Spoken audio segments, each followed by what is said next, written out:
Hello everyone, welcome and welcome back to my channel. This is Hazel Lucia Tarot. I am your tarot reader Stephanie, and today's reading is about messages from your shadow self. We're going to see what your shadow self wants to bring to the light, wants to bring to the forefront in order for you to release, in order for you to get through a situation or anything that maybe you've been keeping pent up inside that actually has to come through in order for you to move on to better things, whether that is a new chapter of your life or some progress that you're looking for here. We have 4 piles here for you today. Feel free to choose as many piles as you like. They've all been very different. So pile 1, we have a selenite heart. Pile 2, we have a smoky quartz heart. Pile 3, we have a hematite heart. And if you can see me in this, hello. And pile 4, we have a shungite heart. So take a few moments, take a few deep breaths, think of your shadow side, what it may have to say, and I'll be ready for your reading whenever you are. Hello there, pile 1. If you chose the selenite heart, then we have a reading here for you about messages from your shadow self. We're going to see what your shadow self has to say, anything that needs to be brought to the light, anything that needs to be brought to the forefront to gain a better understanding of yourself, and maybe even that which you either have a hard time seeing or have a hard time coming to terms with. So we're going to look at the cards that you chose. I just realized there is no crystal here. Okay, that's going to bother me. Let me put a... There we go. Okay, I think I was cleaning and I forgot to block that out. But we have Hecate, Crossroads. I'm not surprised because for this pile, I was getting a sense of like a dark goddess. I mean, this is the dark goddess oracle, but it was either between her or Nyx. But both goddesses of darkness, but where Hecate is more... Is she the goddess of witchcraft? I don't remember. But I know she's also the illumination goddess in the underworld. She guides people through the underworld. She is the light here in the darkness. With Crossroads, I feel like either you are currently at a crossroads or you could be constantly meeting people who are at a crossroads, meaning that you're more likely a healer than anything. We also have the mundane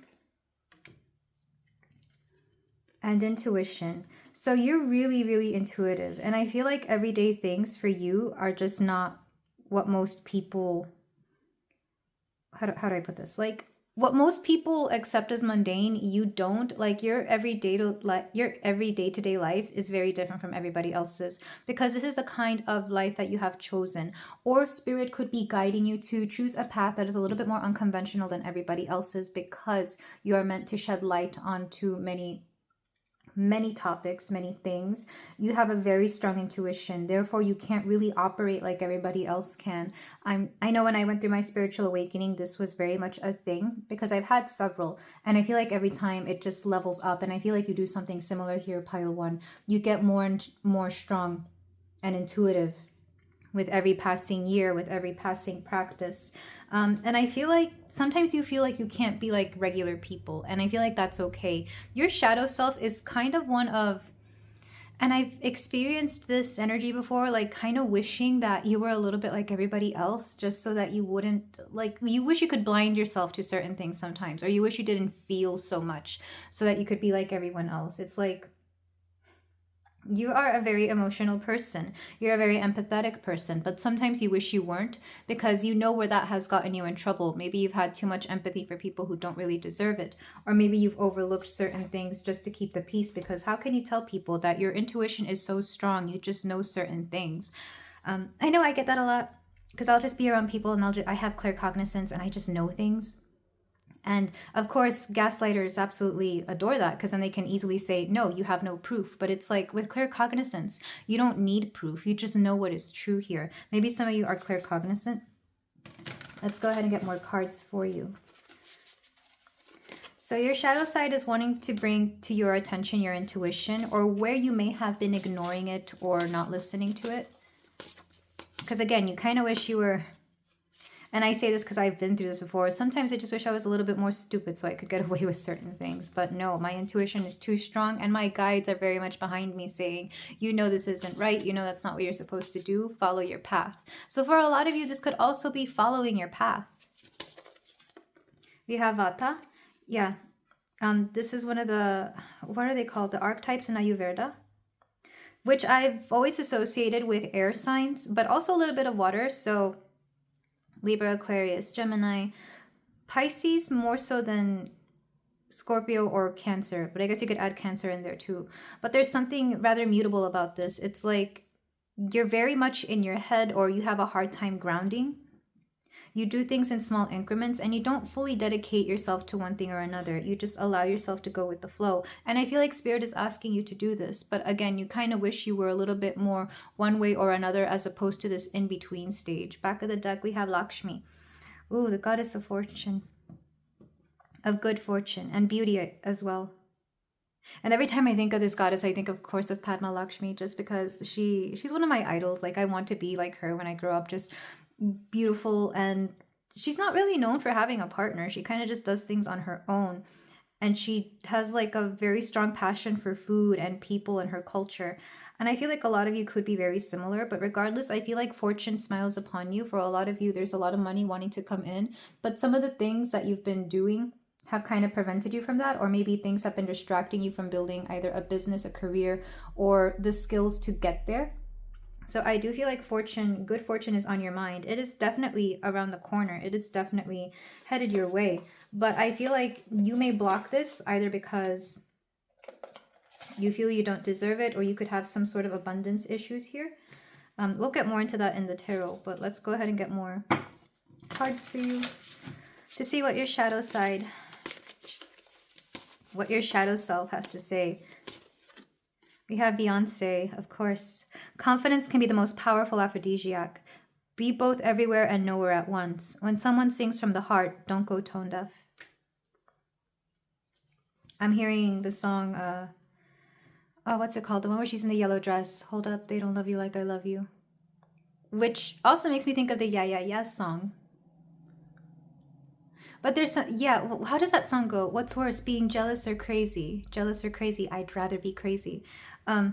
Because when you're crazy, it's like you're following your intuition. But when you're jealous, it's like you're giving into whatever is there. I don't know. There's something here about following your intuition. Much like that whole album, the Lemonade album, was about her following her gut regarding, an infidelity or something along those lines. And maybe some of you have been cheated on or something similar, and you've had a hard time trusting your intuition because of this.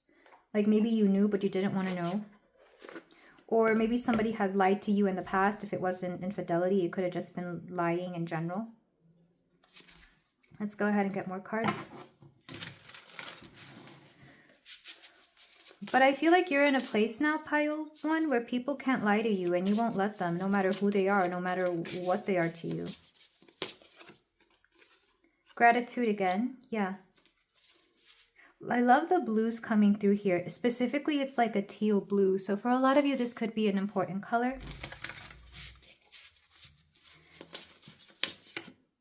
Cozy up with risk. Maybe you've done risky things in the past. Maybe because you thought you were following your intuition, but maybe it's kind of like, yeah, there's a distrust here with your own intuition. Even though you yourself are highly intuitive, maybe you are so with like other people, but when it comes to yourself, you can't trust it because your ego is constantly getting in the way of you making proper decisions for yourself. Bravely market your magic, yeah. And it wouldn't even surprise me if some of you actually like have a career or some sort of job that requires your intuition. Maybe you are a tarot reader, a psychic, an energy healer, whatever the case may be. And yet when it comes to yourself, you can't actually do these very things, which, that's fair, Pile 1. I know that's the case for me. I'm great at reading other people. I'm not always great at reading myself, though. I'm great at giving people great advice and leading them where they need to go, but I'm not always great at it myself. So for a lot of you, this is something to do with the third eye and how you don't always listen to it, because it's like, yeah, you've been wrong in the past, but it's kind of like you don't know when to trust it and when not to trust it. And maybe this kind of mentality or this sort of paradigm has also spilled over into your own relationships or friendships or whatever the case may be. It's like you trust your person, but maybe in the past they've done something to make you not want to trust them. So it's like, well, do I trust or do I not trust? Let's go ahead and get one more card. Okay, let's get the glyph cards for my pile 1. Yeah, some of you, I feel like you look at like other people who just have a fun time, are stupid, and you know, they just party and don't care about anything, and you wish you were like them sometimes. But it's like you feel far too deeply for that. Or even if you have been that in the past, it's like you can't be like everybody else. We have serpent transformation. You are constantly going through transformations. You have kundalini energy. Like you're capable of like calling upon this all the time, whether you recognize this or not, pile one. And lightness, feather. Yeah, like I said, you're meant to bring in light. You're meant to shed light onto the dark. So it wouldn't surprise me if certain people who cling to the dark, who like the dark, don't want anything to do with you, because it's like if you get around them, their shadows are going to come through. You're going to see through them. You see through a lot of people and a lot of situations, and the shadier somebody is, the less they want anything to do with you. So if you ever see people just not liking you, that's what that is, and that's fine, because I feel like it's, you know, divine protection. You don't need to be around those people until they're ready to come through for the light. However, if they ever mess with you, I feel like well, one, I'd like to see that, because like I said, you're really good at seeing through people. You're really good at calling out certain situations and things. And I feel like you attract people who are very much like you, who are also very similar in their ability to not put up with any nonsense. That said, there's something very, very peaceful about you as well. It's like a peaceful light. But yeah, if this is resonating, then I want to go ahead and move on to the tarot to see what messages from your shadow self are wanting to come through. I'm also going to do a petal reading at the end of this. I'm just being called to do so, because I feel like a reading like this calls for some more free-form channeling. Of course, some of you could work with the goddess Hecate as well, or Hecate. I never have. I'm not really big into witchcraft, but I know a lot of people who are, and a lot of my friends are. So let's use the Alice in Luna's tarot. Oh, and this is an Alice in Wonderland inspired tarot deck, and I don't really use it a lot, but it's cute. So, for my pile one, what messages from your shadow self are coming through? What does your shadow self want you to know?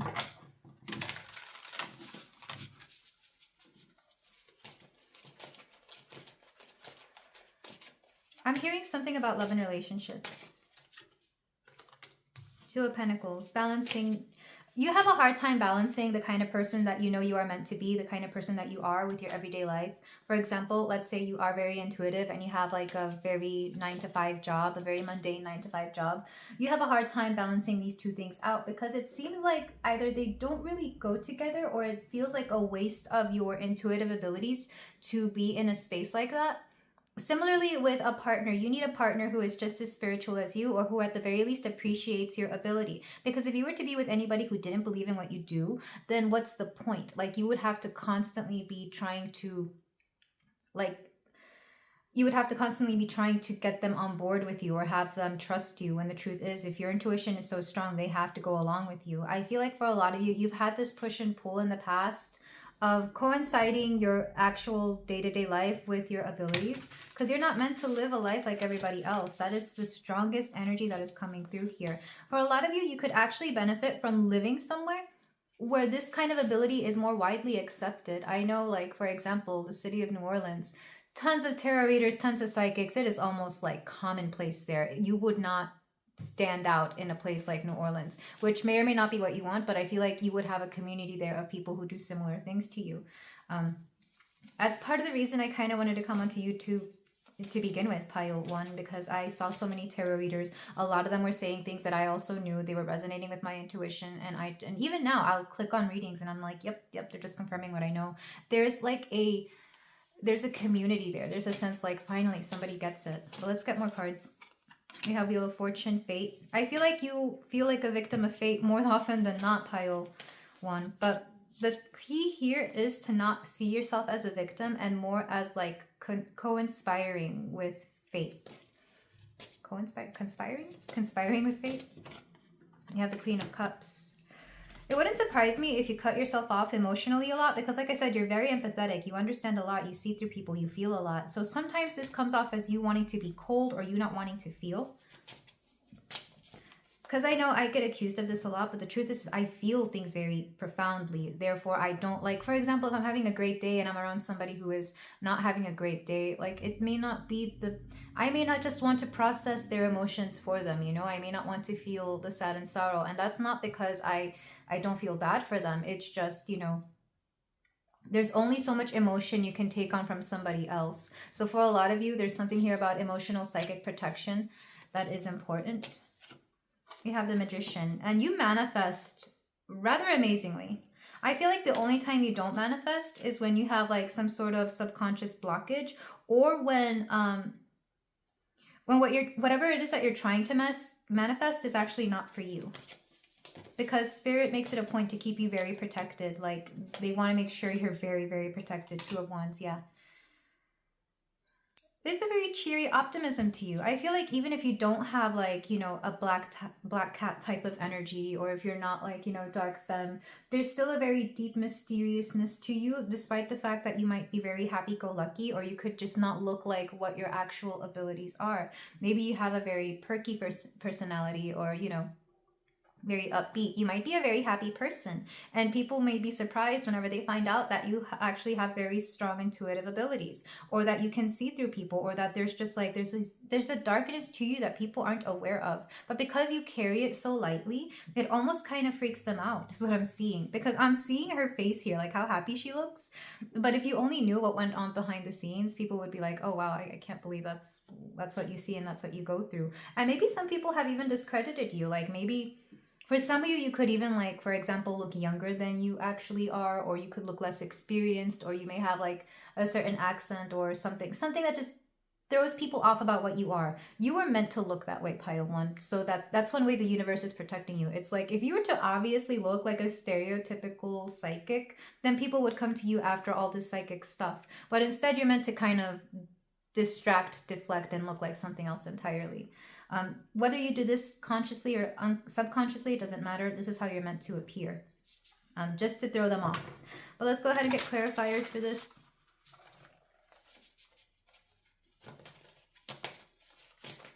For my Pile 1, to clarify the Two of Pentacles, you got the Nine of Pentacles. Yeah, I feel like one of your biggest life lessons is to just learn to be happy on your own, to be independent and not rely on anybody. But this isn't to say that you won't allow anybody into your life. It's just like you being your own source of everything onto yourself. That includes love, finance, emotional support. We have the Fool reversed, yeah. I'll come back to that one. We have the Four of Swords.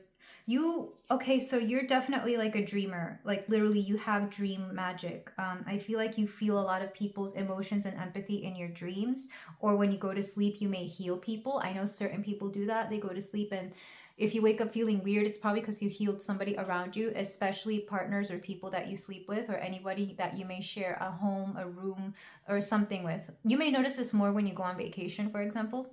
Because I always wondered why. But I've always had very vivid dreams. I'm a very vivid dreamer to this day. But when I was younger and I would go on vacation, I would have the wildest and craziest dreams, and I would wonder why. And I was realizing it's because I was rooming with people or sleeping in the same room with certain people, and I was just getting their dreams. Even when I was living with when I was living with my family not too long ago for a while, I was picking up on their dreams, and I was like, oh, I didn't realize I needed like divine dream protection. So some of you may need this, because it's one thing to be awake and very conscious of like what you are feeling and sending that away. It's another when you are sleeping and you're very vulnerable and you're picking up on all this energy. Pile 1.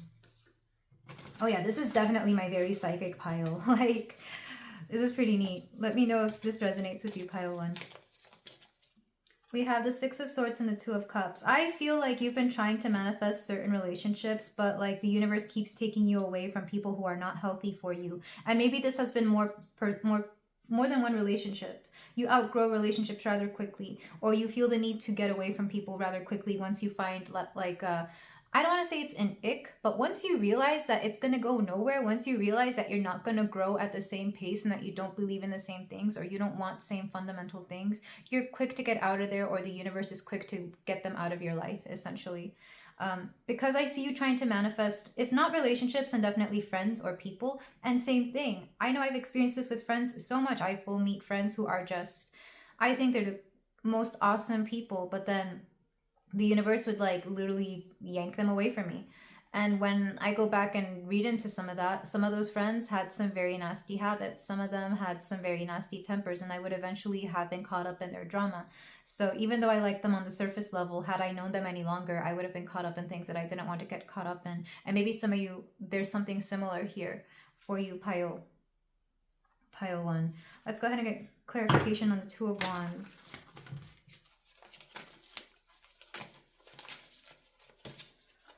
We got Judgment, the High Priestess. Again, you have a hard time listening to your intuition. We have the High Priestess, that's intuition. Judgment, you have a hard time listening to your intuition. And that's okay. If you feel like you have a great intuition for everybody else, but when it comes to yourself, you need guidance. I feel like the universe is trying to guide you to certain psychics or healers who are kind of meant to be mentors to you. So if you feel like you can't trust yourself, go ahead and find people who you can trust until you're able to be on your own. It's like, let's say you're taking up a hobby and you want to learn it, and you know you have like a bit of a skill or a natural penchant for it, but like you don't know how to teach yourself the very thing. Let's say you know how to dance and you know how to move and you love your body and you know you enjoy it, but you need somebody to teach you like very specific basics, or to guide you to do things, or to teach you choreographies. That's what I'm seeing. So I feel like if right now you are not trusting your intuition, the universe is trying to bring in somebody who is going to help you trust your intuition, but also teach you new modalities of how to expand that. Or to, it doesn't have to cost money, by the way, because I hear some of you like maybe you're trying to get on a program but it costs a little bit too much. It could be something as simple as going on YouTube. It could be something as simple as like maybe tapping into your guides, asking your guides or any deities that you may work with to come through. Because with the Wheel of Fortune and the Fool, we're back here. You feel like you're always starting anew. You feel like you're always starting over, and you're wondering why. It kind of feels like a broken record, but it also kind of feels like fate might be playing around with you, especially when you keep encountering scenarios that are a little bit ridiculous for you. Or like you keep repeating certain patterns. Back of the deck, Six of Cups. Yeah, you're repeating certain patterns from your past. Maybe you haven't outgrown certain patterns. Because I feel like, let's face it, we're always going back to our past and like trying to reconstruct, restructure, unlearn the negative and relearn something good there. It's like we're always going back to our past, especially those of you who had very traumatic childhoods. We're always going back to see how we can improve ourselves, because our past self affects our current self and our future self. And I'm constantly doing this when I meditate. I go back to my past self, no matter how old I was. It could have been 2 years ago, it could have been 20 years ago. And I'll look at, past me, and I'll tell her what she needs to hear. Do what I need to do for her, whether that's hold her, have an ear for her, find her, something. It's like, and I encourage you to do this in your meditative state, pile one. Do some past life revisions, I guess is one way you could see it, where you do exactly for yourself what you needed when you were at that age, when you felt that you had nobody else. This is like future you going to past you to save them or to help them, which is very cute. That seems like something out of a movie. And this isn't the first time that kind of advice has come through. This actually came through in like a love reading as well, where like a future spouse was telling current viewer to not fall for something, which is really interesting. But yeah, let's go ahead and move on to some channeling, because I'm getting into that space now where I can tell I'm trying to channel some messages for you, my pile one. So let me get the rose petals. And I'm gonna use this one. It's a cute little painting of roses. I watercolored this like a long time ago, and I just use it as a background. And they all these images kind of mean something to me, but I won't really know until I start dropping the petals and channeling. Some of you smell really, really good. Like, I don't know what you're wearing, pile one, and I know it's going to be different for everybody, but some of you have a really nice smell, or maybe your room smells nice. Maybe you really work with like aromatherapy, or you're just, I don't know, but some of you smell really, really good, because as soon as I opened that, I got a whiff of like a really beautiful scent. Maybe people even tell you this. Okay, so pile one. there's a lot of work you have to do on yourself because a situation not too long ago kind of messed you up. And not in a, and I don't want to say that it left you broken, but I feel like it kind of it rearranged your wiring, and it's like you don't know what is up from down, left from right. It's kind of like there's a lot of, again, that crossroads energy from the oracles is coming through. There's needs to be some sort of light shed on this situation. So I feel like you need to go back. I'm literally being shown, the image I'm being shown is like a weaving. I used to weave, I used to knit, a weaving loom where all the threads have kind of become entangled, and you're having to go back and like comb through it, undo the tangles. Something here kind of rearranged, not rearranged your guts. Okay. Maybe this was somebody you were physically intimate with, pile one. Okay. That is crazy. I don't know why that came through. But something here rearranged your wiring, and that's left you a little, it's left you a little wounded. For some of you, there's some sacral chakra energy that needs to be healed anywhere where your sacral space is. This could also be your womb for some of you if you've had a child with a certain person from your past that is still bothering you to this day. But there's a lot of inner work that needs to be done. And I feel like it's going to feel it's going to feel amazing. It's going to feel good. It's like, you know, when you're stressed and you're like in a bad mood, you want to go to the spa.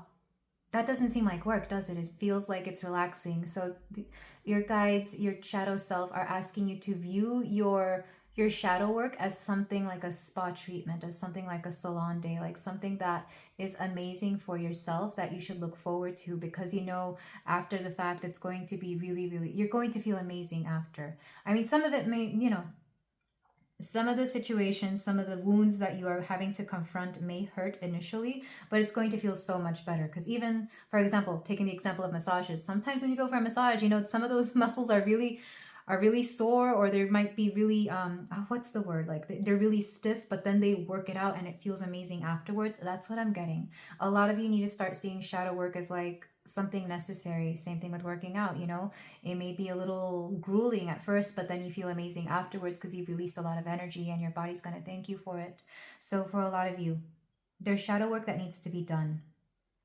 It's going to affect the way you look as well. For some of you, it's going to come in conjunction with a glow up, or you may start radiating a lot more beautiful energy. For some of you, your face might start looking like your skin might be glowing, or some of those wrinkles may fade, or I don't know, like, so for whatever reason, like this is going to affect your outer appearance as well. Or you may start dressing better. You could start smelling better as well. I mentioned this elsewhere before. I know like body odor has more to do with like pheromones and your natural scent, but believe it or not, you're going to actually start, your whole existence is going to start feeling better once you do this shadow work in whichever way you need to do it. But there are certain things you need to release: past lovers, past I'm hearing situations and situationships, as well as past hurts. Because I feel like some of you are holding on to this in the hopes that like things will get better, but the truth is it gets better when you let go. It gets way better when you let go. And don't wait for anybody. You don't wait for anybody. You are on your own path. You are on your own timeline. You're meant to grow in different ways that other people are not meant to grow. And that's okay, because that makes you very much uniquely you. But this is where I leave it, pile one. Thank you so much for letting me read for you. If you feel like doing so, you can like, comment, and subscribe. And I will see you in the next reading. Take care. Hello there, pile 2. If you chose the smoky quartz heart, then we have a reading here for you about messages from your shadow self. What is your shadow self trying to bring to the light? What is it wanting you to focus on, or any other messages that want to come through?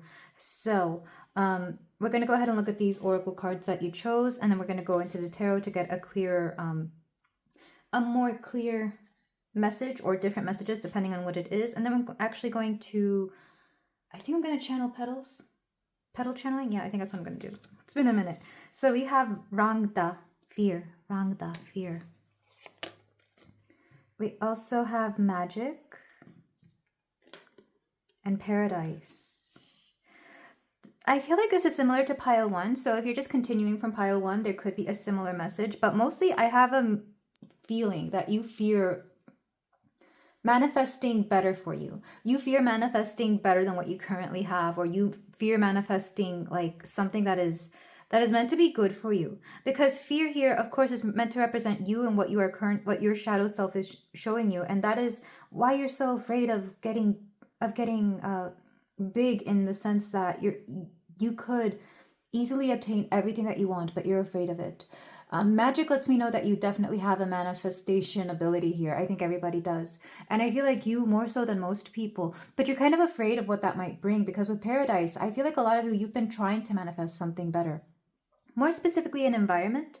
And with an environment comes many things, including people, weather, quality of life. I feel like some of you are afraid of like gaining a better quality of life, believe it or not. And I'm not sure why that is. I think especially if you come from like a background where you didn't have a lot, like maybe you had very humble means, or maybe you came from poverty. It's hard to imagine living a life that is, much more comfortable, full of luxury, or even full of stability. Because I'm being shown an example of a friend that I used to know who was capable of manifesting a lot, and I mean a lot of money. But she never had a stable home because she grew up in a very unstable, she grew up in very unstable households. And I'm seeing something similar here. It's like, why are you afraid of manifesting something solid, stable, and that is better for you? Or even if it's not a stable home, maybe some of you don't want homes, you can still manifest living a really comfortable life, whatever that comfortable life may look like to you. So I feel like a lot of you fear not just your own magic, but what that magic can bring. But let's go ahead and get more cards for you. Pile 2. Your shadow self wants you to want better for yourself. And this could even come in the form of people, because for some of you, it's manifesting higher quality people who are going to care about you. Even partners, romantic partners. You have a fear of manifesting partners that are quite literally going to just take care of you and be okay with giving you everything you want. We have Shakira, yeah. Don't dream about the sunset at midday. Know your rights. Travel is the most effective antidote to indifference. What I'm being shown specifically by Shakira, so she's been famous, God, pretty much her whole life, like since I was 6 years old. I am 35 or 34, turning 35 soon.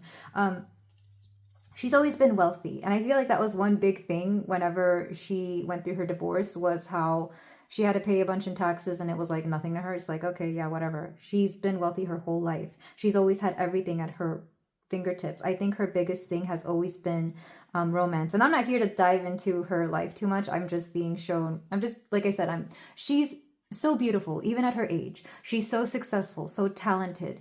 She has everything. And yet it seems like she herself doesn't seem like she...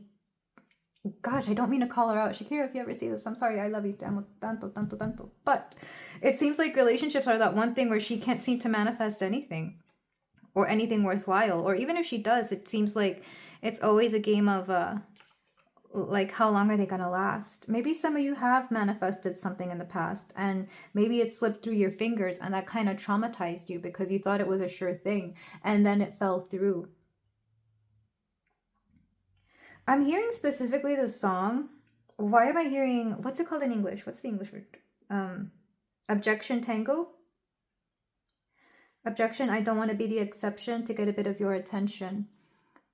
Yeah, it's like some of you feel like you're always constantly fighting some other unforeseen third party, or like you're always competing against something to gain something. For a lot of you, you feel that life is meant to be a struggle when it really isn't.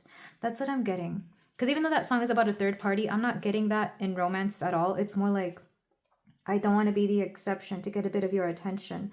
And maybe you have this attitude towards the universe is what I'm seeing. Let's get more cards for you. Shakira is an Aquarius, by the way. In fact, I think her birthday... Is it today? That'd be funny. Spirit, you're hilarious. Because I've loved this woman my whole life. Like, absolutely adore her. Okay, so pile, and for some of you might be Aquariuses as well, or you might have strong Aquarius energy.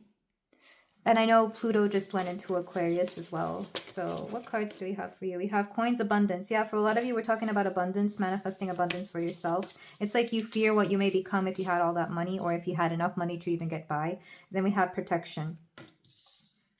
It's kind of odd, like some of you have had this sort of protection energy around yourself, but what you've actually done without meaning to, you somehow feel that protection means that you're also meant to shield yourself from abundance coming in.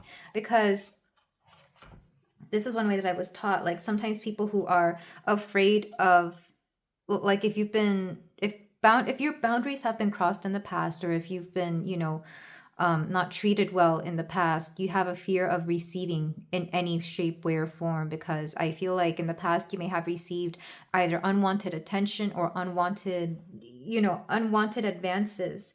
And that kind of shuts off that part of you that is open to receiving anything, including abundance. I know that seems kind of odd, but somewhere in the psyche, in the subconscious, those two wires got crossed, because they're very similar. So for a lot of you, you could be dealing with this.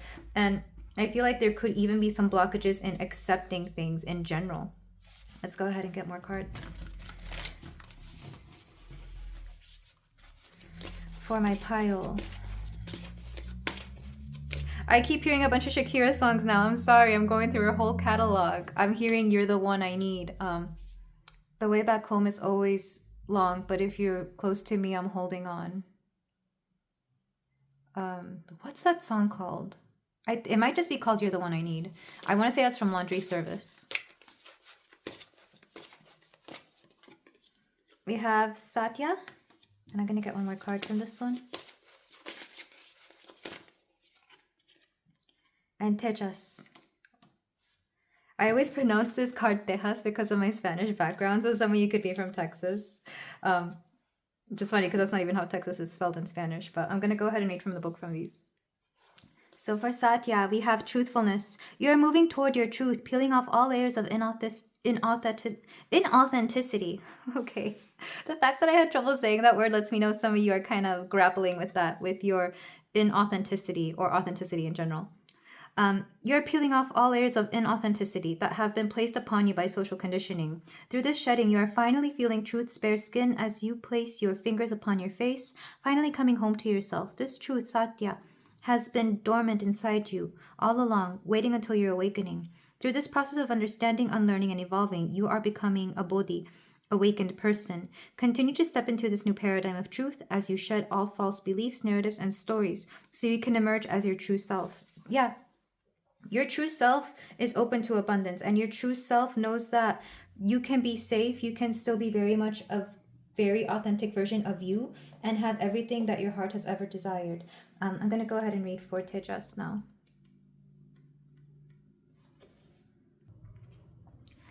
Subtle essence of intelligence and courage, radiant and glowing. Your intellect and courage glisten in your eyes. You have a radiant glow to you that reflects your passion within. You are on this planet for a reason and are deeply committed to your higher purpose. You carry a spark of energy that uplifts those around you and are a natural-born leader.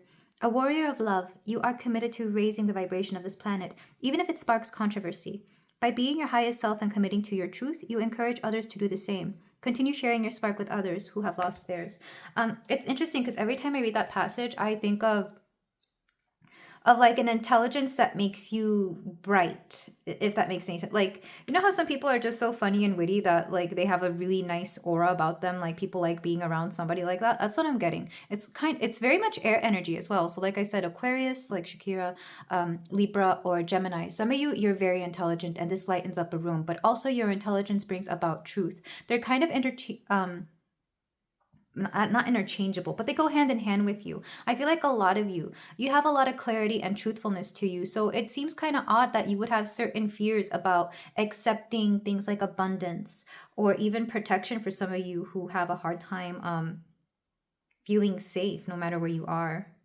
Some of you, you're on your way to something amazing is what I'm seeing. Some of you are on your way to something really amazing. You're on your way to paradise, but the only thing getting in the way of this is your own fear.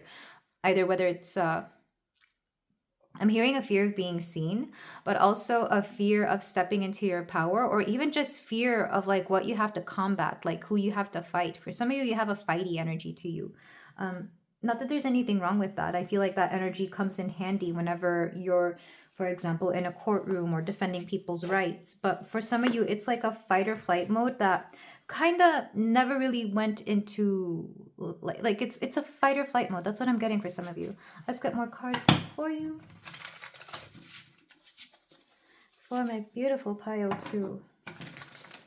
Your shadow self just wants you to accept all the beautiful things that are meant for you because you're very smart and you're very intelligent, but you're also very honest. And I feel like that's kind of hard to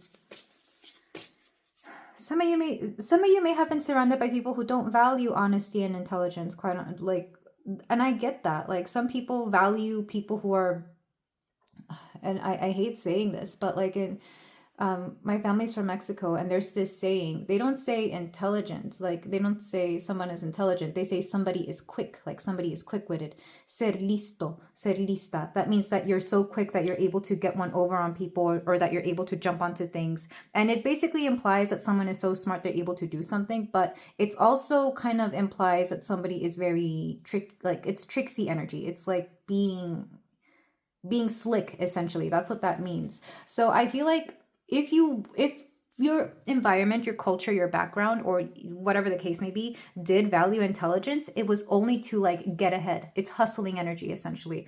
And I feel like some of you have a hard time separating that from like true intelligence that is also pure and full of honesty, because some people feel that the only way to get ahead is to lie. And you're definitely not like this, pile 2. I feel like you're actually coming to terms with this, because I feel like you've seen people lie, cheat, steal, whatever, to get ahead. And you've always told yourself that you're never going to be like that. Like, if you have to do any of that to get ahead, you'd rather not get ahead, because you'd rather be an honest person. So this makes a lot of sense here. Let's go ahead and get more cards.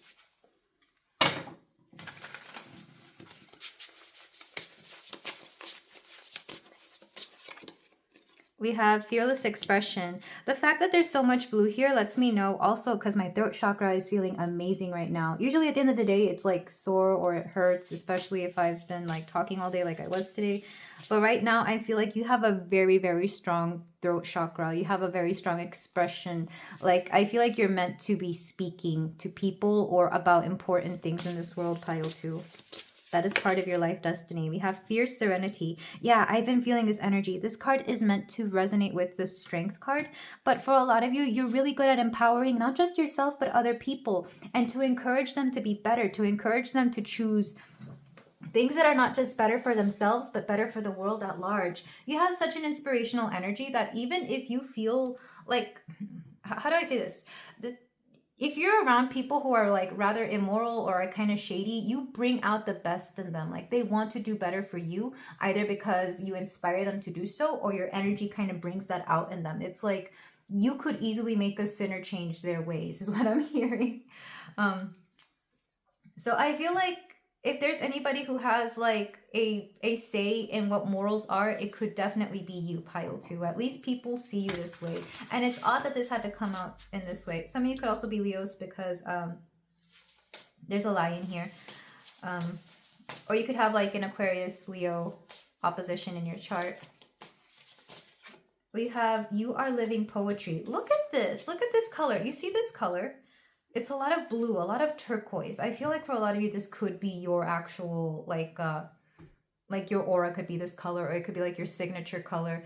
Sometimes people tell me when they've seen my aura that it looks blue. So maybe some of you have something similar. Some people, it looks like orange. Like, I see auras, they typically look red or orange.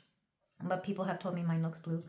But for a lot of you, you are very much living poetry. You inspire people. In fact, the way how I was going on and on about Shakira, how she's like inspired me my whole life, I feel like some of you are that very thing to other people. Even if it's just like, you know, the children around you, your kids, nieces, nephews, if you're a teacher, if you're anybody who takes care of children, I feel like it wouldn't surprise me if they look up to you and actually want to come to you for all sorts of questions or help or anything along those lines, because there's something about you that is just very truthful. And I feel like some of you have had a hard time with this truth, again, because you've seen people get ahead who are not very honest, or who use, for example, their beauty or their bodies or their pretty privilege, whatever the case may be, or their charms, their words. You've seen them use this to get ahead, and you're just like, I'm just going to be honest. And there's a difference between lying about somebody, you know, let's say you want to charm somebody. There's a difference between lying about something of theirs and like actively choosing something good of theirs to highlight and just put them in a better mood. I feel like there's a difference. Because I know I've done this. You know, when I see that people aren't having a great day, I'll just compliment them on something just to make them, you know, to get their spirits up a little bit. And of course, I do mean this. I say this to my friends and to people that I care about. I would never say that to somebody I actually hate. Like, not that I hate many people, but I would never say that to someone that I don't really care for, because that would be fake. But, you know, there's a difference between being fake and just choosing to be a little bit more kind than usual. And I feel like some of you are having a hard time grappling with this. Maybe some of you have tried being dishonest and you didn't like it. And maybe there's some sort of guilt here regarding that. Back of the deck. Creator, air. Yeah, this has got to be my air signs or people who are dealing with air sign energy. Like I said, strong Aquarius, Gemini, Libra here, or you could just have those prominently in your chart. This could also just be talking about like Pluto and Aquarius in general. For some of you, maybe you're having a hard time dealing with that energy, so you're just like wondering what your identity is right now when it comes to the kind of person you are, because I do believe you are letting go of this fear of accepting all the beautiful things in life, but at the same time you don't want to forget who you are. You don't want to forget your true self. It's like why am I hearing Jenny from the Block? Don't be fooled by the rocks that I got. I'm still Jenny from the Block. All these songs from the early 2000s, which is so interesting. Maybe some of you, early 2000s is an important time of in your life. Maybe some of you were born around this time, or you could have been coming into like your adulthood around this time as well. I was only 10 at the time. But still, I feel like we learn how to be adults at a young age, but we don't really act upon that until we hit adulthood, you know. But let's go ahead and move on to the tarot. If this sounds like something you want to keep hearing about, your shadow self is basically talking about authenticity, your fears, and even your expression. And the tarot may or may not like resonate with what we just talked about. It could elaborate on this, or it could be something else entirely. So for my pile 2, I'm using the Alice, what's this called? Alice in Luna's Tarot. It's an Alice in Wonderland inspired deck. So let's just start pulling cards for my pile 2. And I want to thank you for clicking on this video. I kind of wasn't sure what this video was going to be about. I just knew I needed to do something about the shadow self. For my pile. You have the Magician. Yeah, that's that energy, the manifestation energy. Some of you are afraid of manifesting something because you feel that it's going to take away something from somebody else. And I've seen this before where people manifest things and it seems like they take away somebody else's energy or somebody else's opportunity. Maybe you've done this and have felt bad about it. I know I've seen people do this both to me and other people. I was actually speaking about this to a friend the other night.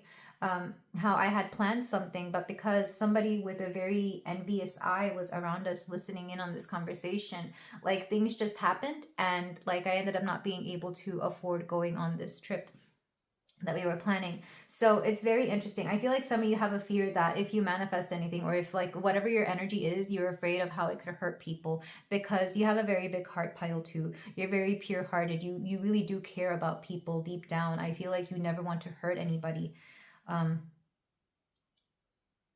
Yeah, I've seen this as well. I've seen people manifest certain partners, but what they didn't because they were manifesting very specific partners as opposed to like a general partner that could just come along.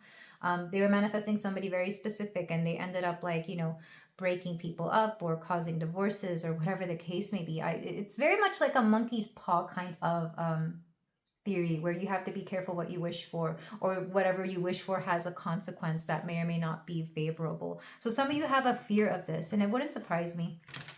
I think people who reject the not the occult, but you know, the non-traditional forms of spirituality tend to have this very fear because they've seen it before. I've never watched the movie Practical Magic. I've only read the book, but I know that book also goes into it for those of you who have read it. We have the Four of Wands and the Knight of Wands. Interesting. When it comes to your romantic partners, it's funny because I was just talking about manifesting a person. Maybe some of you have a hard time manifesting people who are going to do anything more than just like want a hookup or something physical. But I see you being okay with that, and you're kind of wondering, like, we'll come back to that. I feel like that's a whole nother reading and a whole nother conversation. I'll see how it fits into this. But I think that's part of this somehow. We have the Five of Swords. There's a lot of guilt here. Pile 2. What are you going through? Because the 5 of Swords I'm reading as guilt. It's like maybe you've said things that you can't take back, or you've done things that you can't take back. There's this feeling here that it's like if you manifest an ex or somebody from your past back, you're kind of wondering if it was even worth it. Or even if it's not a person, this could be a situation. Maybe some of you manifested back an old job and you're kind of like dealing with the consequences of that. Death, yeah. I think some of you, you know what? Yeah, I'll go into the monkey's paw. There's like a specific scene from that. And I might, it's spoilers, so if you don't want to hear about it, well, I feel like you kind of need to anyway. 4 of Swords, rest. So yeah, some of you are afraid of manifesting because you manifested something in the past. And for some of you, this was something temporary. I feel like you had a hard time manifesting something that would go the distance. So you manifested something temporary, but something that also made you happy. And what it ended up doing was like kind of messing you up in how you manifested things, because it's like if you yeah, okay, sorry, I'm getting like 3 different messages, but let's start with the monkey's paw. So there's a scene in the monkey's paw, and they realize that this paw that is a monkey's paw, it grants wishes. So they wish for something. She ends up wishing for like, the lady ends up wishing for like money, but they find out that her son passes away. And as compensation, the company that he passed away at his job, I think, and they get money because of that. And then it's like, okay, they have money, but now they don't have their son anymore. So then she starts wishing for her son, and then they hear a knock at the door. But it's like, do they really want him back? Is it going to be the same son, or is it just going to be like, you know, whatever it could be? But they never opened the door because the last wish was to wish that away. The paw granted 3 wishes. So it's very much like you're afraid of manifesting because you're afraid of what those manifestations could do. You've manifested before, and I feel like you've manifested partners. I feel like you've manifested places, and somehow it ended up not being right. But here's the thing, like life will happen regardless, whether you manifest something or not. Like both positive and negative things will happen. I don't think it's like, and I know we could bring up the whole order and balance of the universe and whatever. I actually don't truly believe in that. I believe in cause and effect. But if we're trying to talk about balance and karma in the universe, trust me, I feel like it comes in trickier ways than you realize. And you can't worry so much about that. With the 5 of Swords reversed, it's kind of like you just don't want to have to deal with the consequences of what you manifest anymore. Some of you are tired of that. With death, yeah, I don't want to say it's a transformation. It's more like you've literally cut off the ability to manifest, because it's like if that's what's going to happen, you don't want it. But with 4 of Swords, I feel like you haven't come to terms with the fact that nothing is ever going to be perfect, and we keep learning. Life is a long lesson. Life is a long set of beautiful stories and lessons that are all part of our big book, you know, our book of life here. What's the song? There's another Shakira song is coming through, and it's all the weird ones because I listen to all her music. I absolutely adore her. I have to think about this one. Okay, I remember the song. It's Las de la Intuición, and there's no English version of this, but it's called Those of Intuition, the Women of Intuition, which makes sense because here we are talking about intuition at a tarot reading. But one of the lines, and I'm roughly translating, it's, sometimes love is just one long love. Like the love story is just one big love story. The love story isn't with one person. It's with multiple people. It's your love story. The love story you have with yourself and who has been along on that ride to love yourself is what I'm hearing. And in that similar way, if you can replace the love aspect with anything else, it could be your career. It could be your living situation. It could be the person you've been. You are the story. So don't feel like somebody is meant to come in and be, you know, the story. They're just chapters and pages and paragraphs of your own story here. Same thing with the lessons that you learn. Let's go ahead and get clarifiers for these. But for a lot of you, I feel like this is talking about like past loves with the Knight of Wands here. Specifically, Knight of Wands being the knight that doesn't stay. The knight that is more likely to move on. The temporary loves, if you will. The dates. The fun dates. Okay, let's clarify the Magician. Yeah, 2 of Pentacles. Like, you feel like you can't manifest because if you do, you're probably going to miss something and it's going to manifest something weird. With the Knight of Wands and 4 of Wands. Queen of Wands. And one positive thing about these past loves that didn't stay, at least they kind of boosted your ego. At least they fulfilled something for you, because the Queen of Wands can have fun with the Knight of Wands, but she's not meant to stay with him. I feel like they did help to actually teach you a little bit about yourself, you know? Like, let's say every romantic partner you've had has shown you something about yourself that you didn't recognize before. I'm sure at some point or another, they've all had something positive to say, even something honestly positive. I feel like not everything everybody says can be a lie. I feel like it would be far too draining for people to be lying 110% of the time, you know? Even liars tell the truth sometimes, because I'm already hearing somebody who's like, oh no, my ex lied about everything. It's like, are you sure? Because I feel like there were certain things they probably didn't, if we're completely honest here. Let's go ahead and clarify the Five of Swords. And let's be honest, you manifested some of these fun times. Like, did they end up going south? Probably. Like, maybe. Like, it didn't end up going the right way, but at least you had some sort of fun, no matter how temporary. It's very much asking you to have an optimistic view here. Not saying to forgive or overlook anything where something went toxic or, you know, unhealthy, but, you know, it's very much asking you to stay optimistic if you can. Five of Swords clarification. We have the King of Pentacles. And you see, the only problem here is if you're staying more pessimistic about your previous situations, it's preventing somebody who is really meant for you to come in. Because I feel like when you close yourself off to a lot of experiences, you close yourself off to like really great experiences. Let's clarify death here. Yeah, this has a hard time not being about love, huh? For some of you, you have an admirer who's not coming in because you're just closed off. Just take that if it resonates. Three of Swords, yeah. Some of you are going through like a heartbreak, or you're coming out of one. Some of you have decided to shut yourself down because of a heartbreak. Again, this doesn't have to be romantic. This could easily be like career. Like maybe the career you wanted ended up not being what you thought it would be. And therefore you shut yourself off and decided to just not have a career or something. Or even, oh, I don't want to share personal examples here, Spirit. Let's just move on. Okay, let's clarify the Four of Swords. King of Cups. Yeah, for a lot of you, you're emotionally shut off right now, or you just feel like it's not worth investing your emotions. And I know it's weird because usually when we come to these tarot readings, we're always hearing about somebody else who's emotionally unavailable. When we forget, by the law of attraction, we attract that which vibrates at the same frequency that we do.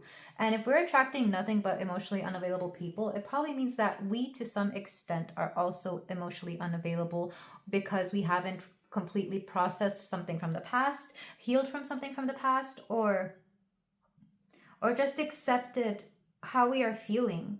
One way of being emotionally unavailable is just completely ignoring our emotions or not processing them. It's like, you know, they're there and you know you felt it, but then you shoved it back, you know, in your little emotions drawer and was like, okay, I'm too busy for that. I'll think about that later. You know, that's what I'm seeing. So I feel like it's, yeah, let's get back to the deck energy. Five of Pentacles. It's time that you started seeing where you have been ignoring parts of yourself, so you can let them come to the forefront, because it's multiple things here. One of it has to do with manifestation. One of it has to do with romantic partners, specifically the ones that are temporary. Even if you're currently in a happy, vibrant relationship, I feel like past partners are still kind of haunting you in a little kind of way, but not in the romance sector, more like maybe in your abundance or in your ability to accept and truly love yourself, whatever the case may be. Whatever that past partner did, it's probably affecting something you're doing now. Maybe in the way you take care of yourself, something along those lines. Even if you did get over them and find somebody better. Because I do see that some of you are very much happy in your love life, but I feel like past loves do haunt you. It's underneath that. Lovers, yeah. For a lot of you, this is about romance. Even if you currently have a romantic partner. Because, yeah, for some of you, you're just not caring about your options, or you're just... yeah, love is a burden is what I'm hearing. For a lot of you, I'm hearing love is a burden. But I'm going to go ahead and move on to the petal reading to get some advice regarding your situation. But yeah, at the root of all of this is fear. At the root of all of this is fear. All right, I was told to choose this one for you. just to honor the color that is coming through here. I hope the color comes out vibrant, by the way, because I know like the lighting is not the best. The way I channel, I use this little background kind of to help me guide me through some of the meanings. And every painting is different. For this particular reading, all the piles are going to have a different background. Oh my god. Okay, so how do I say this, pile 2? With so much love, you try too hard sometimes. And I think the harder you try, the less you get it. And in fact, it's when you let go, when you start finding ease, when you start releasing like expectation, and when you start like relaxing, that's when things start coming through a little bit more. The less you try, the more things happen. The less you try, the more things happen. Because right now, quite literally, I feel my muscle so sore. Like you've been holding on to something for so long that your muscle has what's it called? That it's become oh my god, what is it when it stays like really strong for a long time because you can't let go? That's what I'm seeing. For a lot of you, you're trying too hard. And that's not to take any credit away from your efforts. You give great effort. You put your all into it. And that's such an admirable quality. It really makes you a wonderful person. Like this is a beautiful quality to have. But I feel like when it comes to certain situations, you're trying far too hard or overthinking or putting far too much into this, because I'm feeling like this. It's mental clutter that I'm feeling. Some of you have a lot of mental clutter. I would clear out third eye and crown chakra, and whatever the chakras between the third eye and the crown are. I know there's multiple, there's like hundreds of chakras, but there's certain ones in the head that are just like, they're just like running crazy and rampant. You know, they're just like overflowing.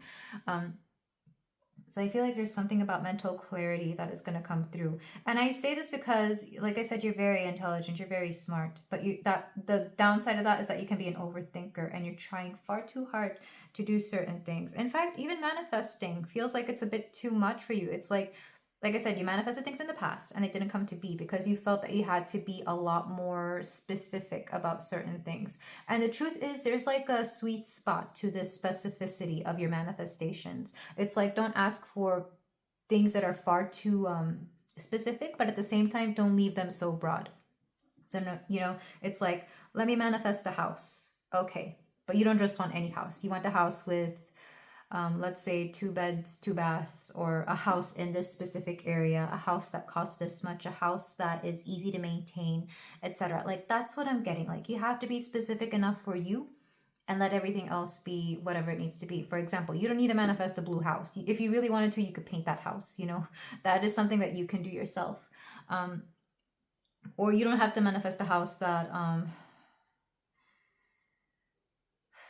well, that's all I'm thinking. I'm thinking of the superficial things, but you could, you know, insert any other example here. So whether it's a partner, a career, the way you make a living, whatever the case may be. It's kind of like, let's say you're trying to manifest a child. You're going to love whatever child you get regardless, right? I feel like that's what it comes down to. And whatever you love, you're willing to like put the effort in to make it work. I feel like I'm talking about relationships right now, which, you know, I do feel like relationships, they are work. They all require some sort of effort by both parties here.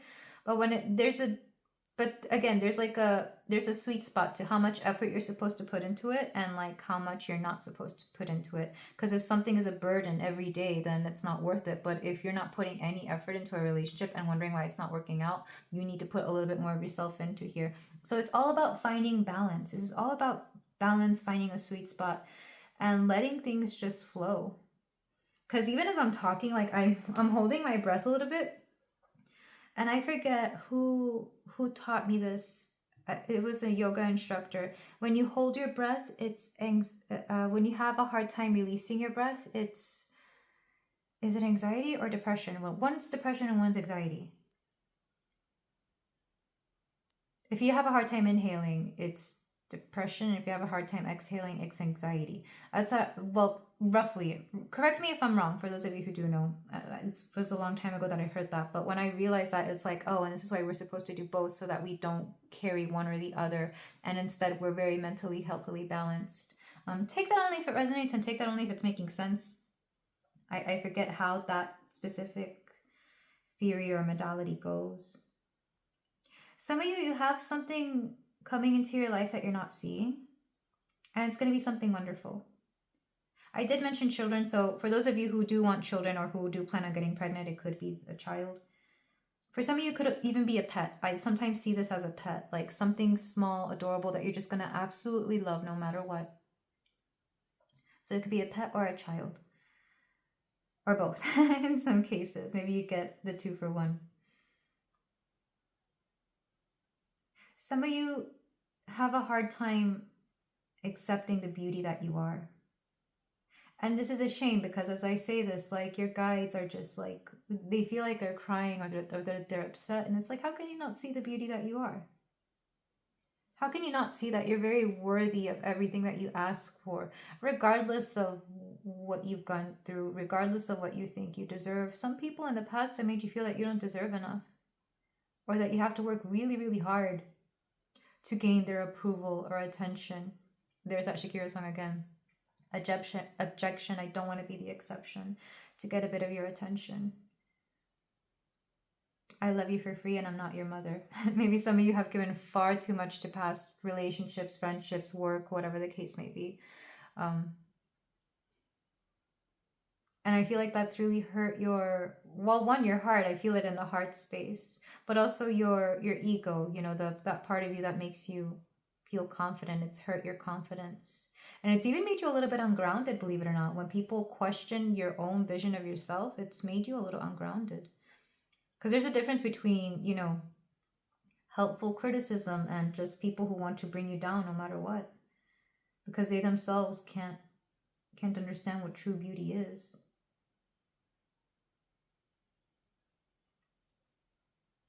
But I do see beautiful things for you, Pile, too.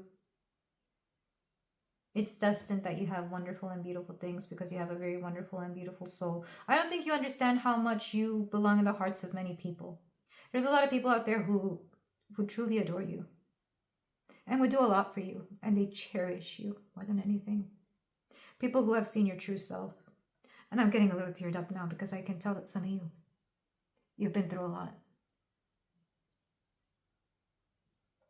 But this is where I leave it, Pile 2. Thank you so much for letting me read for you. Just remember, you're such a beautiful soul and people care so much about you. If you feel like doing so, you can like, comment, and subscribe, and I will see you in the next reading. Take care. Hello there, Pile 3. If you chose the Hematite Heart, then we have a reading here for you about messages from your shadow self.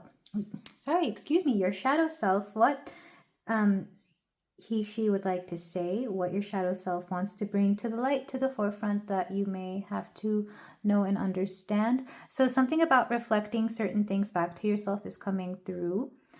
Specifically, either people or situations that are reflecting certain things within you is what I'm seeing. I love this heart, but I hate that it's very reflective because you can kind of see my figure in it whenever I take pictures or record with it. So I'm just going to set it off to the side.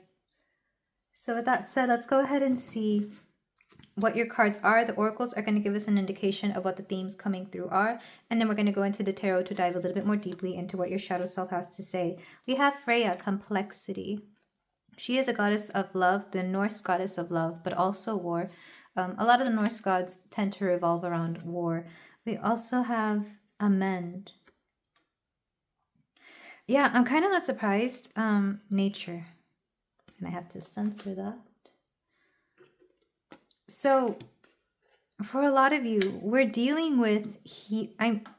With Amend, I'm thinking of healing, but also making like amends with people, but also making peace with yourself over your own complexity. With nature, I feel like it's a little bit more for some of you could just love nature, but there's also something about your own human nature here, the need to forgive. I feel like for some of you, you're dealing with like forgiveness or being at peace with something, even if it's just being at peace with a situation or yourself. Because at first I wanted to say that this could be about something that you're not quite seeing or something that you don't want to see. But for some of you, this is also about like making peace with something whether it's with yourself, with somebody else, a whole situation, or even pieces of yourself that you feel a little bit ashamed of. Because with nature, I know this is weird, but I'm seeing the Garden of Eden, and in Christian mythology, which is what I call it, because much like all the mythologies, that's what they are.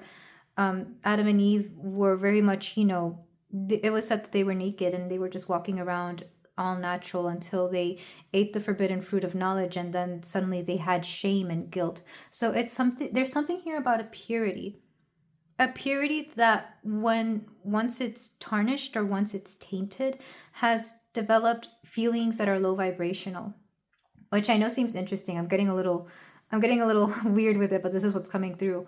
Because for some of you, I'm thinking of like the way somebody loves anything or anyone, especially children. Children love just so unabashedly and so openly without condition. It's just within their nature to love anything and everything. They don't stop and think of whether it's good or bad to love something, They will love anyone, including their parents, even when their parents aren't great to them. That's what I'm getting for a lot of you. And I feel like for some of you, you're kind of coming to terms with this has to be a heart chakra healing, because I'm feeling a big opening in the heart chakra space. And some of you, I'm getting the feeling that you want to keep loving certain people, but it's at odds with your self-respect, or it's at odds with what you may know about them. I did mention parents. So for some of you, this could have something to do with family. And for some of you, it could have something to do with a romantic partner, specifically one that at one point you unconditionally loved, but then you had to let go because either they were disrespecting you or disrespecting something else. There's something here about unconditional love that is kind of, it's interesting that your shadow self wants to bring this through, because I feel like some of you just want to love so unabashedly, but and or feel that it would be wrong or disrespectful to yourself to keep doing this. Yeah, I'm getting a big heart chakra feeling right now. Let's go ahead and get more cards. I feel like that's why this goddess of love specifically brought forth her complexity. I will read from the book because I'm not quite sure why she is given a complexity compared to all the other goddesses in this deck. So for my pile 3, I keep hearing Ariana Grande's "We Can't Be Friends," but I'd like to just pretend. And then she sings, "I'll wait for your love. I will wait for your love." We have the sacral chakra. So for some of you, this could have something to do with like a former partner that you were at once very, very intimate with. And I feel like intimate, not just physically, of course, but also very emotionally, to the point where I really feel like you inspired Kundalini awakenings within each other, or you had like tantric situation going on here. Doesn't matter who this person was. It could have been something casual. It could have been somebody who you didn't really see yourself in a committed serious relationship with. I feel like for some of you this could even be like a friend or friends with benefits, something along those lines. The sacral chakra also makes me think of creativity, so this could have been like a friend that you started a business with, or some sort of creative project or endeavor. Overall, it's a very bittersweet feeling that I'm getting right now. Like, very bittersweet. We have Yamas. Lots of orange in this pile. And Prana. Prana is that energy? I will read from the book. But for some of you, like I said, there was like a Kundalini awakening here for you and or this person, or for the both of you. Again, sacral chakra, you could have created something with this person, whether it was a life, a business, for some of you, children as well, because I do feel like for some of you, this could be like the parent of your child, that even though you don't want anything with them, you have to make amends and be at peace with them because they are your child's parents. So take that as it resonates. Of course, not everybody has that situation.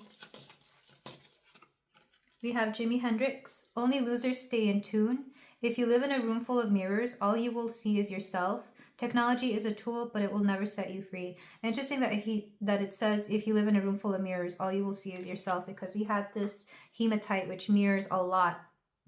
It's basically like a dark mirror. But Jimi Hendrix was an Aquarius, so we definitely have Aquarius energy here. Or was he a Gemini? Oh, don't quote me on that. I would look it up. But regardless, there's something about him breaking the mold. He was very much different, and he didn't really care to be like everybody else. He did whatever he needed. He did what was within his soul. Basically, he loved his music very unabashedly. He did what he needed and he was an icon for it. And I feel like for a lot of you, you're trying to follow this very same kind of mentality. Only losers stay in tune. For some of you, there's something here about like, I hate when I hear this. It's not taboo, but some of you tend to love unconventional people, or the people you tend to go for are people that are not really of, like, for example, your background. They're nothing like you. So there's always going to be like some sort of some eccentricity to the people you're into, whether they are a different race or background from you, different age, like I'm thinking like wide age gaps or something along those lines. I feel like you're just not attracted to the kind of person that your parents would be happy for you to be with, is what I'm hearing. And for some of you, again, this comes with the shame and guilt. You just want to love so unabashedly whoever it is that you love, but here we are with you bringing home somebody that your parents may question, which that's fair, pile 3. I feel like I'm that very person, especially if you have like Uranus and Venus aspects here in your astrological chart. Mine happens to be square. Let's go ahead and get more cards for my pile 3. This shame and guilt. And of course, I want to say that the sacral is where you find shame and guilt as well. We have life force, Ankh. Yeah, something about a Kundalini awakening. Did your love for somebody spark a Kundalini awakening that you weren't expecting? Because there's so much mirroring here, I do feel like you sparked this within each other. Therefore, you have like a spiritual bond with somebody, for better or worse, or you could have like had a child together, and again, that is that one bond that keeps you two together. And maybe some of you don't want this, or you're, I don't know, it is a complex feeling. Let's get one more card. Mirror. Lots of mirroring. Whoever you're thinking about, because I have a hard time believing that you're not thinking about somebody here, pile 3. You're mirroring everything within each other, every single little thing, almost every little thing. I feel like you do things very similarly, but in different ways. I feel like you have very similar backgrounds, but you were carried differently.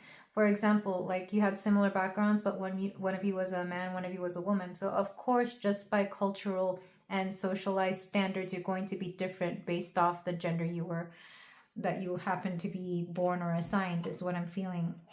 So for a lot of you, there's this feeling that whoever you're thinking about, there's a mirroring here. And maybe it's kind of like you don't want to see it. And I hate to say it, because I feel like some of you don't want to see that within yourselves, because you're probably thinking of all the negative things this person is. But the truth is, even just a little bit of that negativity is reflected within you. And I feel like that's part of the reason you got together, or part of the reason you wanted to heal that within each other. But there's also positive things. Like, it's not just the negative, it's also the positive things. Let's get more cards here. And then I'll read from the books for my pile. For my pile 3. It's interesting the music that's coming through here.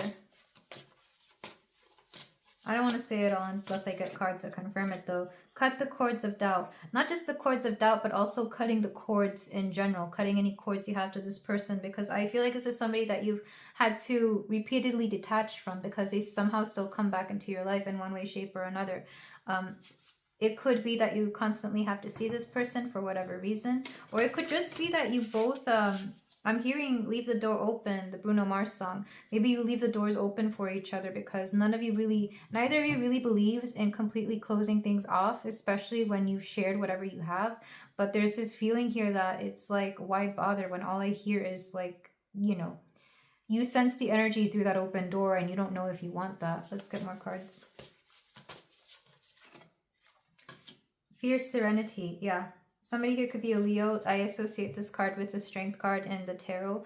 But with fierce serenity, I feel like a lot of you are trying to find your peace. Not just with yourself. I think you already have it within yourself. I feel like you're trying to find peace with this person or situation. And maybe this person and situation aren't exactly like giving that to you. One more card. One more card. The sacred flow of yes. Look at all this orange. For a lot of you, you're having to clear out the sacral chakra. Also clearing out the womb for some of you if you've had children with this person. But even if you haven't, I feel like you might want to clear it out in general. Oh my god, back of the deck. Pile 3, Sacred Mirrors. Who is this person? I know you probably don't want to hear it, but you're mirroring so much within yourselves. And if you're very honest, I feel like you would understand that you are. Maybe you do have very similar backgrounds, but you're very different people. It's kind of like, I don't like the term twin flames. I don't really believe in that because I kind of don't really care for it. But maybe some of you believe that this person is your twin flame. And it's interesting that your shadow self is coming through to one. It's asking you to be at peace with the fact that you feel anything for them. Of course, you're going to feel anything for them. Pile 3, you're empathic. This is why you're at a tarot reading. You have such a deep, loving heart. You have such deep, running emotions. And maybe part of you thought that this person would as well. And I think they do. But I think whatever relationship they have with their own emotions, you can't let that get to you. Because either they're completely denying them, or they're completely running away from them, or even if they do have them, they're pretending that they don't. And whatever the case may be, maybe you even understand why they're doing this, but the truth is that they're not showing up for you in the way that you need to. Therefore, you've had to separate. Like, I'm understanding this a little too well, honestly. For a lot of you, I feel like you don't want to see yourself in this person anymore, especially if you've had to separate from them for things that they've done, or maybe they don't want to see parts of themselves in you, whatever the case may be. I see just it's such a bittersweet energy, and I don't know who this is, and I wasn't expecting this to be like, this feels a little bit like a relationship reading. It doesn't necessarily have to be romantic either, though it feels for a lot of you it will be. This could also be a friend or even a family member, again, which would make more sense if you see yourself in a family member, especially parents, because they are to some extent a version. We are a version of them. But let's go ahead and read from the book for Freya. Freya, Friday could be an important day. I want to say that's what we name Friday after. But for Freya, okay. All right, from the book. Norse goddess of love, war, and beauty, a goddess of fertility, love, and pleasure, and one of death and war. She wears a magical falcon feathered cloak with glowing amber necklace, and is so alluring that no mortal or god can resist her. Freya is a fierce warrior who rides through the sky in her chariot, pulled by 2 cats, or on the back of her boar. Queen of the Valkyries, she has the first choice of warriors on every battlefield, and accompanies her souls to the palace in Folkvanger. You are a beautiful, complex, and multifaceted gem. Freya is supporting you in embracing all aspects of yourself. Don't diminish yourself or smother your desires to appease others or avoid their judgment. Allow your authentic self to shine brightly. Take ownership and celebrate all the many wonderful things that make you special. Yeah, there's something here about not wanting to become less because you feel the need to do so. It's like part of you has a very loving heart, and even though somebody may not be worthy of your love, you're going to love them anyway, because you know that the way to combat hate is not with more hate, it's with love.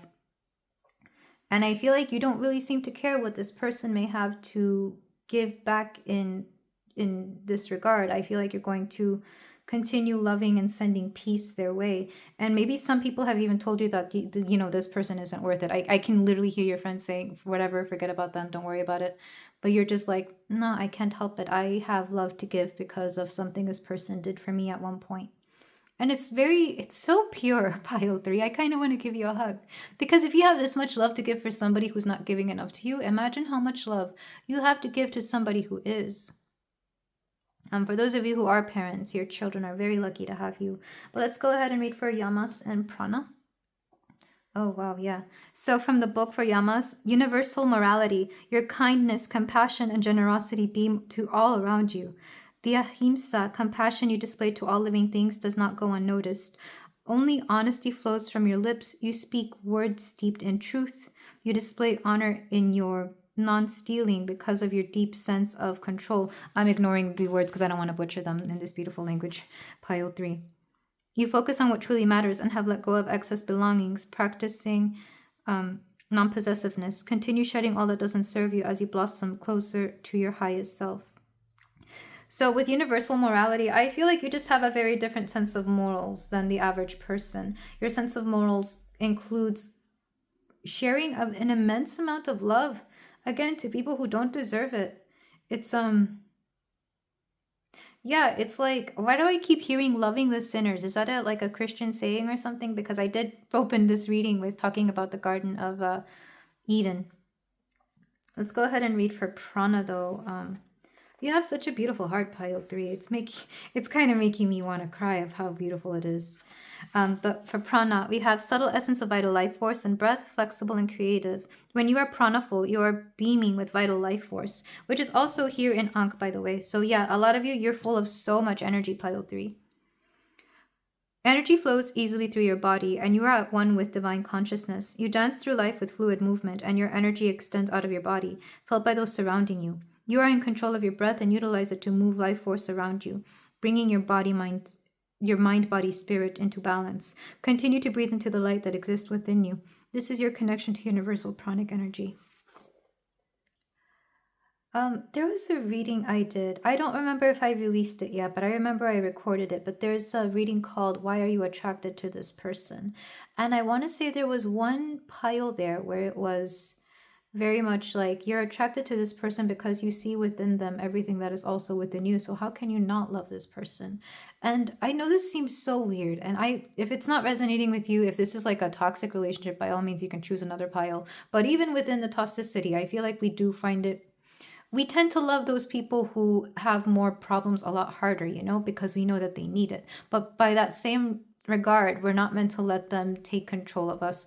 We're not meant to let them cross and overstep our boundaries or disrespect us. The love that is shown here is something just so, it's making me just so emotional, pile 3. You are light. Yeah. You have a lot of light. You have a lot of love within you. For some of you, like I said, there's Kundalini awakening energy, but also you're just so full of loving energy. Because loving energy, it just can't help but like expand and overflow everywhere. And I feel like you must have opened up your heart chakra. And it's just like the love is just overflowing everywhere. Like this is beautiful energy, pile 3. But I also sense the bittersweetness in here. But yeah, let's go ahead and move on to the tarot. I want to see what other messages want to come through for you. But I feel like your shadow self is asking you to not be afraid to show love in every way, shape, and form. Starting with yourself. Absolutely. Starting with yourself. Maybe some of you have recently gone through a breakup or something along those lines. Or some of you have recently let somebody go. Or there must have been some sort of confession here. Because it's bittersweet, it could have been something where you had to express your feelings for somebody and understand that they were not going to be reciprocated, but you had to let it be known. Whatever the case may be. But let's go ahead and get your cards. So we're using the Alice's and Luna's Tarot. And we're going to be very general about this, and then we're going to close it out with a rose petal reading. Just going to channel some messages. For a dark shadow kind of reading, I'm getting a lot of positive messages in all of these piles. But for my pile 3, I'm hearing, it's a song by Whitney Houston. Is it called, I think it's called I've Got Nothing, but there's a part she sings where she says, you see through right to the heart of me. And I feel like that encapsulates a lot of what is going on here. So we have the 10 of Cups, yeah. 10 of Cups is like a broken dream or something that was wonderful and now it wasn't. And now I'm hearing Avril Lavigne. I'm telling you, I'm hearing a lot of songs in this particular pile. What song is it?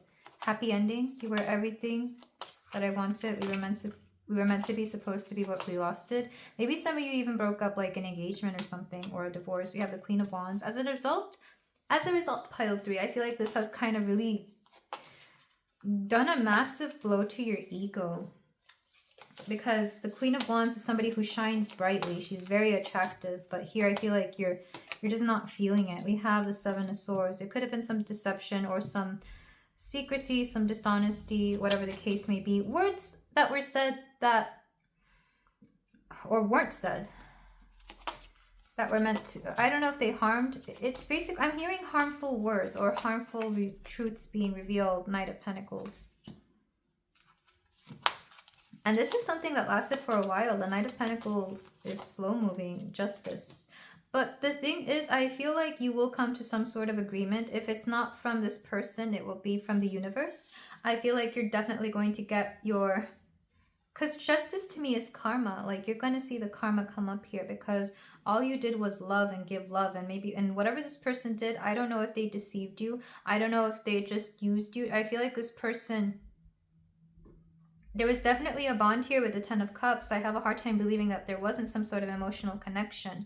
But because this person was too busy living a rather superficial life, because Pentacles can be superficial in that they care too much about money, status, and all of that. I feel like there had to be something to do with either money or status, or even like just keeping finances from you that just didn't seem fair. Let's go ahead and get clarification. Six of Wands, reverse. I can see how you would have some regrets. We have the Four of Wands, Knight of Wands, yeah.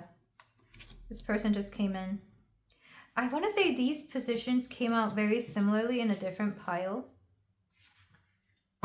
For some of you, this person kind of just used you for a good time and that was it. And it's like they lifted you up and then they let you down.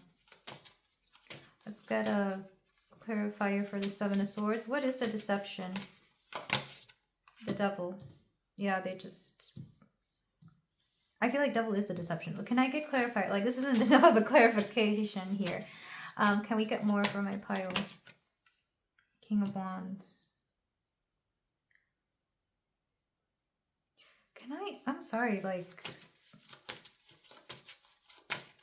There could have been control issues here.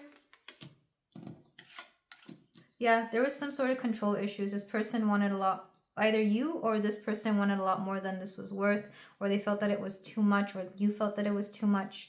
Whatever the case may be, something was far too much. And you know what's odd? I'm seeing, specifically in this card, the Ten of Wands is usually like, it's usually just, well, I wanted to say batons, but like, they're usually just sticks that somebody carries on their back. Here, Alice is carrying like all these wands with hearts on them. It's almost like she's carrying all these hearts. This person felt far too much love from you to feel comfortable with it. And even though it uplifted them at some point, like, you know, they loved the attention. They loved the energy it was giving them. At some point, they realized that they were basically taking advantage of you because the Devil came out first. And I feel like this person is kind of used to having that sort of attention. But when they saw how either genuine or how something became a little too real for them, they kind of felt that it was too much. I feel like they did also have feelings for you with the King and Queen of Wands here. I feel like this was basically a match that could have been, but that doesn't matter anymore because this person is not ready to meet you at your level. There's a superficiality to them. They want to keep doing what they keep doing. They're not ready to reform their ways. They don't want to keep, you know, like, your energy basically forces this person to want to be honest or to come around to do something better for themselves, and they can't meet you there because they don't want to, or they just, whatever the case may be. Let's get clarification for the Knight of Pentacles. Nine of Wands, Knight of Cups.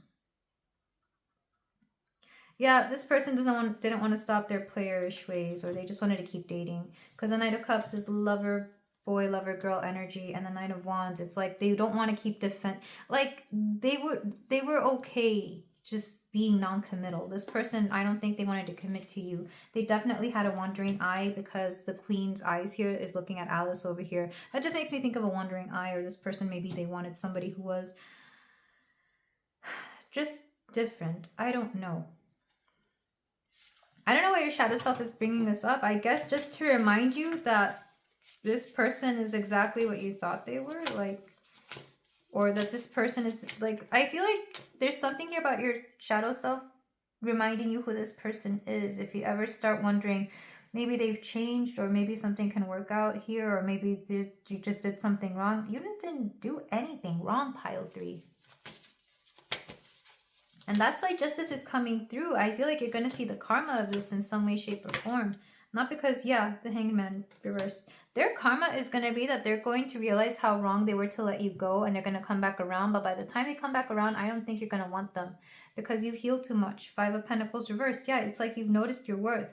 Five of Pentacles upright would mean that you still don't know your worth, but the truth is that you've recognized your worth since then, to the point that when you see them, yes, you're going to have love and compassion for them, but you're not going to even be attracted to them. It's like you're going to see the person that they are because you see people as they are. You see people for who they are, the bleeding, beating hearts that they have.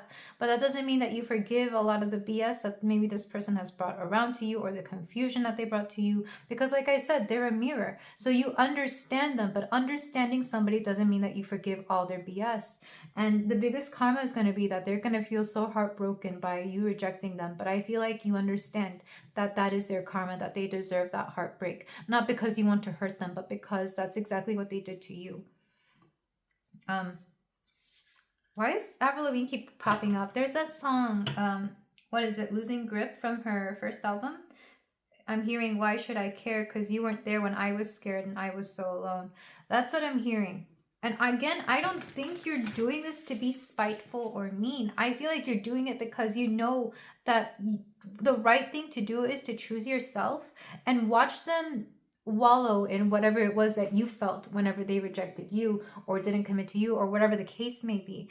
Because there's this feeling here that this person, maybe they had to grow up a little bit. Maybe they, in the most negative terms, the King of Wands can be the more youthful, as in immature, the most immature of the kings, because there's youthfulness to them.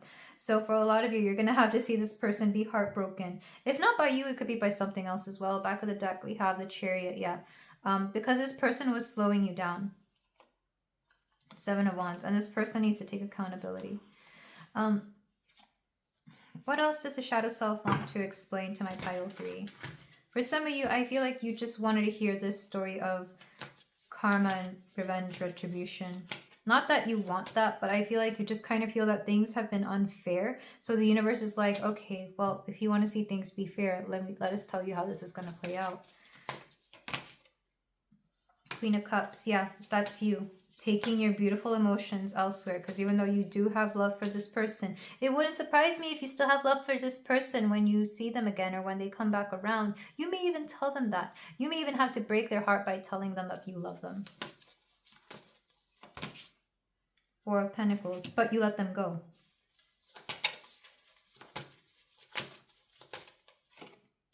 And Eight of Pentacles. It could be that you know they wanted just something from you. Two of Wands, but you actually, by the time they come back around, you will have several options actually. I feel like either you will already be like in a loving, wonderful relationship, or you could actually be seeing people that really do value you. Page of Pentacles, Three of Swords, yeah. King of Cups. It's like, it's going to break your heart that you have to break their heart, but I feel like if some of you wanted retribution, if some of you wanted revenge, I feel like this is it.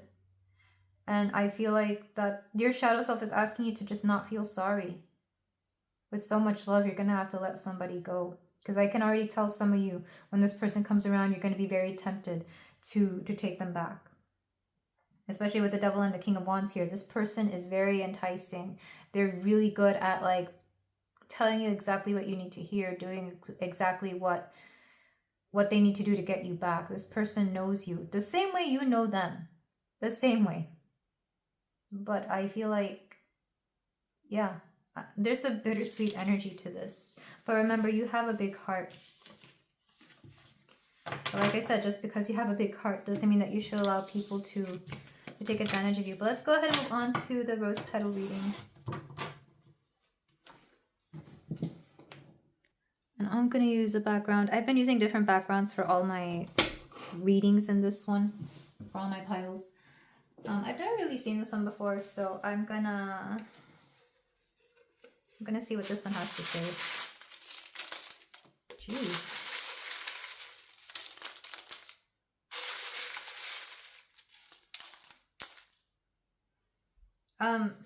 Some of you need to,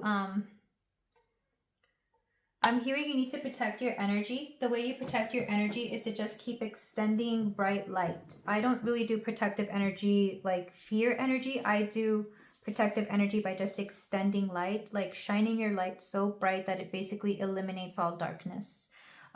It kind of like prevents darkness from coming in. Think of like a force field, essentially, a big bright light force field around you.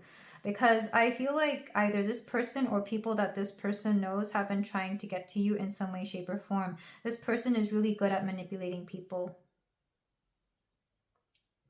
But like I said, that which they mirror something within you. And when I say manipulating, I just mean that they're like a really good charmer, or they're good at manifesting. And by manifesting, they're good at like turning the energy around to work in their favor. And here's the wonderful thing about this: you are as well. But unlike this person who may use it for their own personal gain or for more selfish reasons, I don't think you would. Or even if it was quote quote selfish, it would be to benefit more people than to, you know, just benefit you.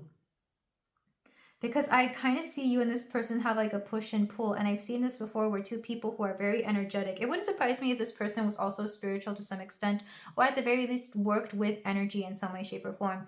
Because this person has a bit of a controlling nature. I feel like you like that because you like somebody who's in control. But when it came to you, I'm tapping into the energy that they have towards you. They both fear and hate you because they don't like that they've met somebody who is also on their level, who has them figured out. Like I said, this person has deceptive energy. I feel like you saw right through that. And you will always see right through that. But you will always also love them because you understand why they feel the need to be deceptive. It's like, I get it. I'm hearing you say to this person, it's like, I get it. You're scared, you're afraid, you're alone. And you've had to develop this ability because you've had to develop this ability because you felt scared and alone and powerless, and that life was not fair to you. But I'm also hearing you say to this person, life hasn't been fair to me either, but I don't feel the need to treat people the way you treat people.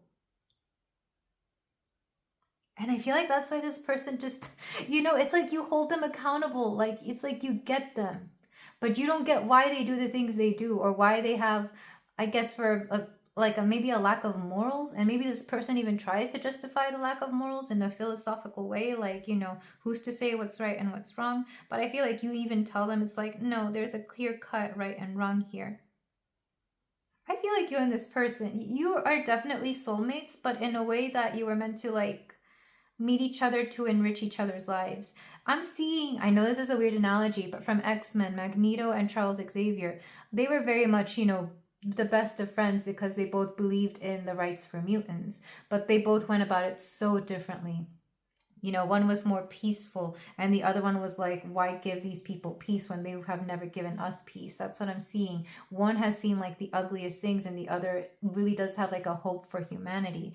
And I feel like you're both the same way. Like, you definitely have very common threads here, but the way you go about it is so different that you can't help but be adversaries. But at the same time, Magneto and Charles Xavier, they're very much friends. They consider themselves friends till the end, even though they have opposing teams. That's what I'm seeing with you and this person. And especially if you have children, I feel like, well, one, don't worry about the kids. I feel like the kids, they'll have to work this out on their own. It's part of what they were born into. But I feel like you don't want to continue this tension and have to raise children together, or co-parent children together.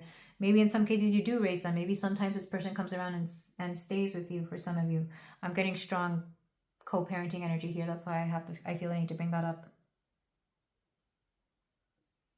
I feel like more than anything, the shame and guilt that you feel, pile 3, is that you even have anything to do with this person sometimes, because you see what they do, you see how they think, and you're just like, I can't believe I'm associated with this person, or that I felt anything towards this person, or that at one point I wanted to give myself over to this person, that I let this person have control over me, because you see how they are, and you're just like, there's no way. But at the same time, I think, again, you understand why they are that way, but that doesn't mean that you justify what they do. You have a lot of energy around this person. You both do, honestly. And neither of you show it to each other. That's the weird part. Neither of you show it to each other. But when you think about each other, you get into such interesting energy. Spirit, can we get some advice on how to let this go? I'm hearing let it be and let it love. You'll drive out the heaviness of this with love. Mostly love for yourself, but also wishing somebody love. I'm hearing that song. I know Michael Bublé sings a version of it. How does it go? My aching heart and I agree that you and I could never be. So with my best, my very best, I set you free. And most of all, I wish you love, is how it goes. It's called I Wish You Love. It's a beautiful song.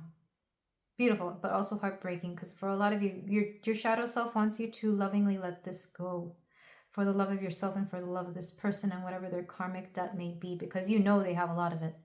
And maybe you don't want to see them go through it, but you're going to have to show you. I feel like it's a lesson. It's a lesson in having to see people choose wrong. And maybe you warned them and maybe you told them, but you're seeing them choose wrong. And that's what they have to go through. I'm sorry that this is such a bittersweet and sad reading, pile 3. I didn't mean for it to be this way. But some of you had to hear about this person because I can tell that they were really on your mind and on your heart. But this is where I leave it. Thank you so much for letting me read for you, pile 3. I am sending you so much love, both you and your person and everybody involved in the situation. If you feel like doing so, you can like, comment, and subscribe. I will see you in the next reading. Take care. Hello there, pile 4. If you chose the Black Shungite Heart, then we have your reading here for you about messages from your shadow self, what your shadow self would like you to know, anything that needs to be brought to the forefront, to the light, to see what it is that you may need to reflect on or even release. I know that these piles have been very interesting, and I originally was going to do 3, but I was kind of called to do 4 because for a lot of you, you're going through a very transformative time in your life. For a lot of you, you're dealing with a lot. It's not just one change at a time, it's like multiple, or even if it is just one, it seems to be affecting like several aspects of your life that I feel like you didn't realize it would. Very strong Plutonic energy in this reading in general. So let's go ahead and look at the cards you chose.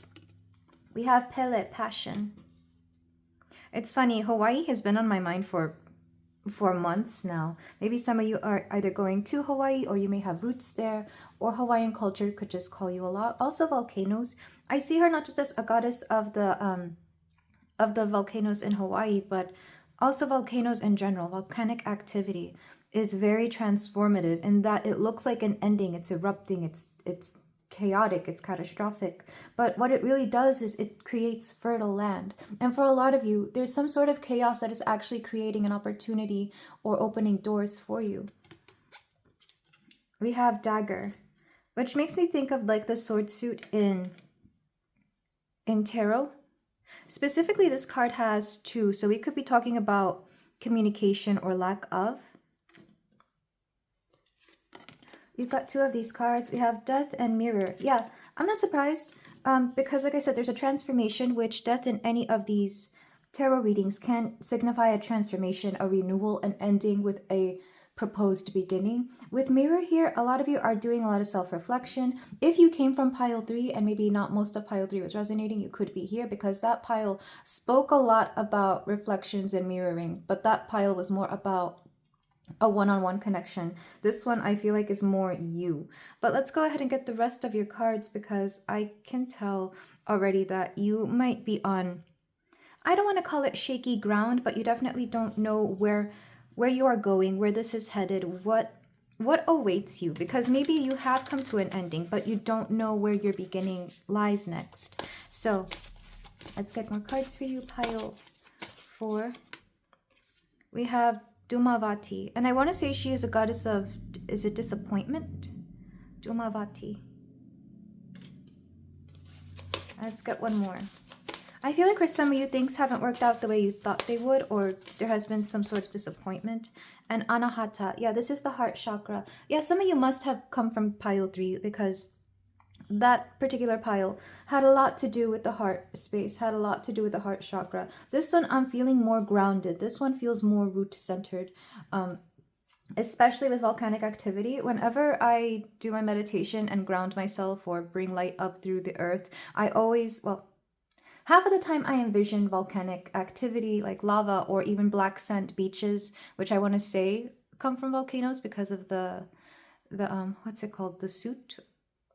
But for some of you, you're definitely dealing with grounding the heart, or even grounding yourself enough to, it could be a battle of like the senses and the heart here for some of you. Like, let's say you have an option and you're deciding to choose between something you fully love or something that is more sensible, especially in terms of things like career or places to live, something along those lines.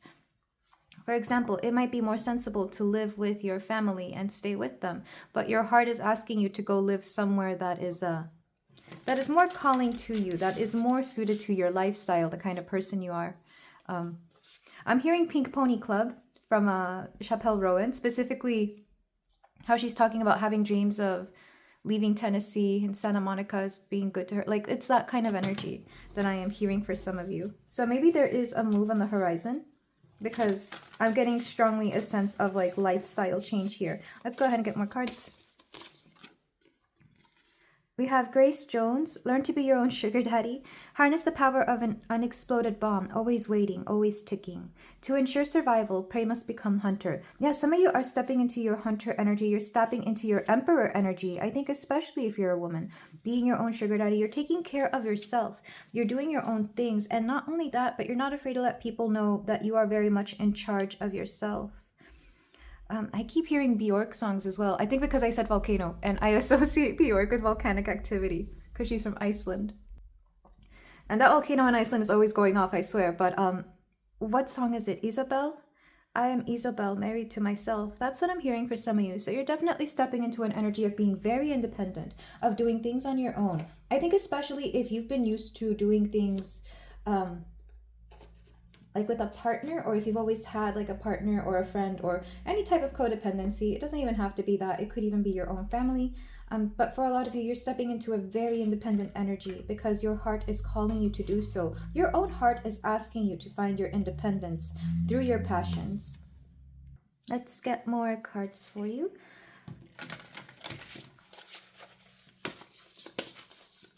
I will read from the book for Dumavati just because I want to make sure I'm representing her right.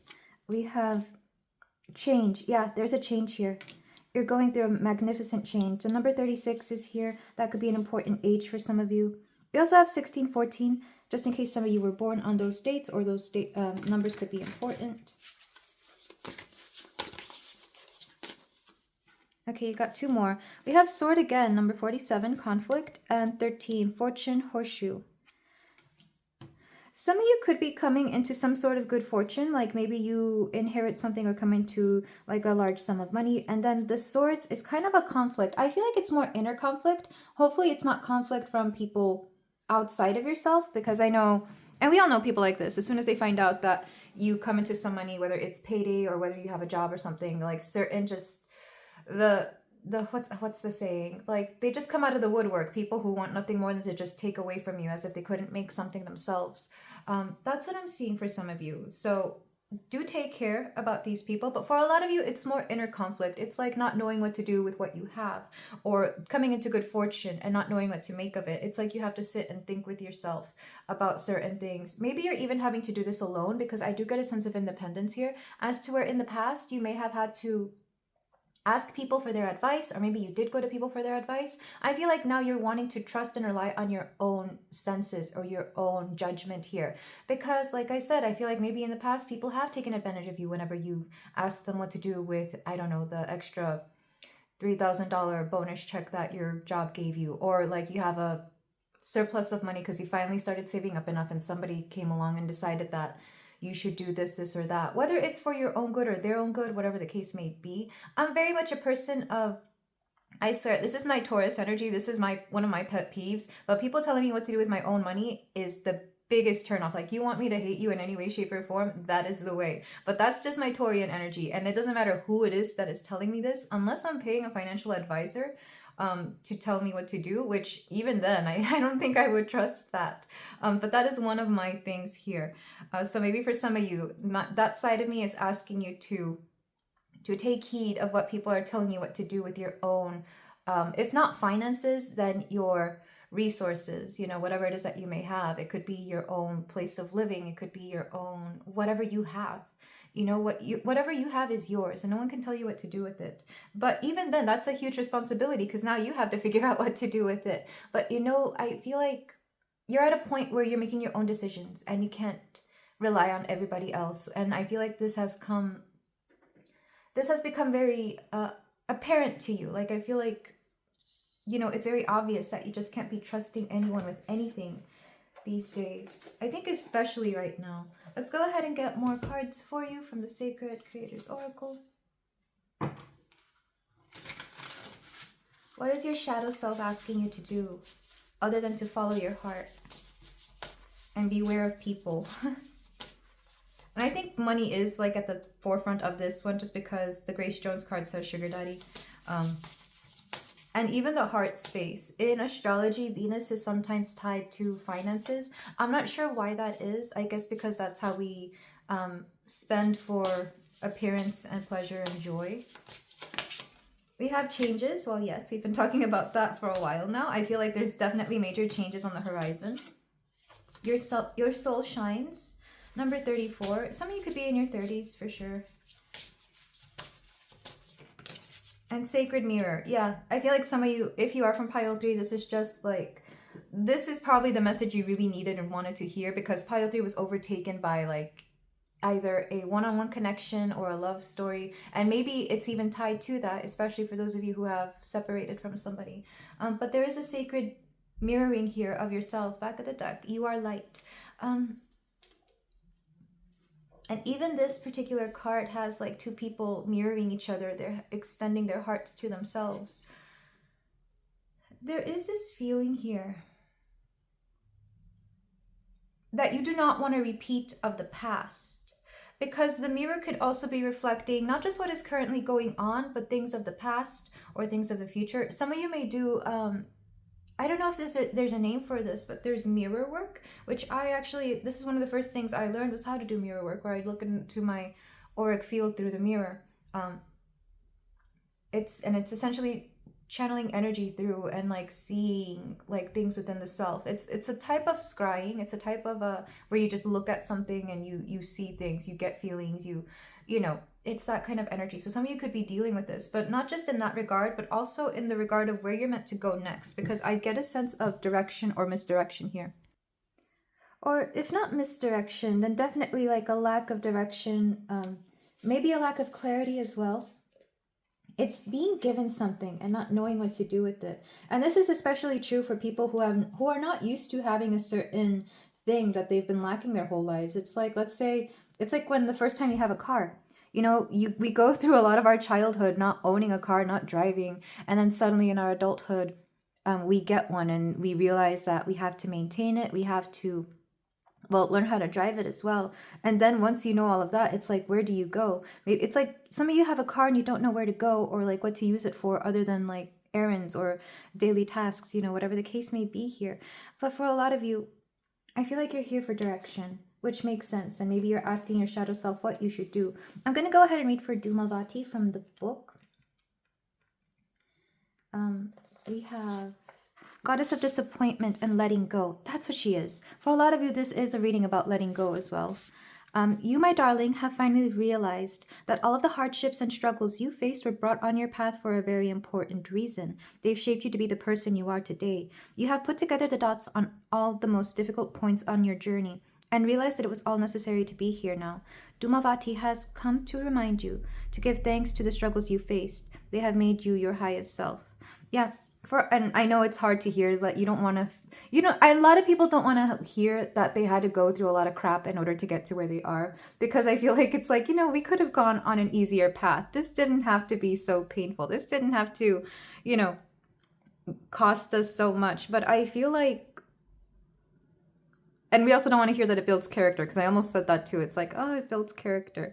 But it's definitely a process of letting go, because for some of you, I'll be honest, there is a stubborn energy here where if you hadn't experienced things the way that they were experienced, you would have never let this go. I especially see this with like, and I hate using this example because if you're trying to get away from pile 3's message, I feel like this is just kind of a point that is being hit home. I see this with karmic couples where like, they were not meant to be together because they're unhealthy together or they just don't vibe together. Like there's just like an inherent there's something here about them not being compatible, but because there is a love there, or because there is a bond, or whatever the case may be, if they hadn't gone through the things, if one or the other person hadn't been the way they were, no one would have left. So that's what I'm seeing. It's like it had to come to this, because if it hadn't, then you would still be together miserable. And I'm not saying every relationship has to be that way. That's just the example I'm being provided. Same thing with the workspace, you know? For a lot of you, there's a workspace that is meant to be for you that is way better than what you currently have, or any career, maybe even working for yourself. But if your job hadn't been as awful as it had been, you would have never left it. And I feel like it's harder with that, because we have the sense of, you know, well, we need to make a living here. But the truth is that that was not meant for you, because if it was, it wouldn't be so difficult. Or if it was, it wouldn't have the troubles and struggles that it came with. And I don't like to say that we choose to suffer either. I don't think that's the case at all, because everything that we go through wasn't always a struggle, you know? Even if you think of relationships, there was a point where that relationship was easy and fun and it made sense for the both of you. And then it became something that let you know that it was time to let it go.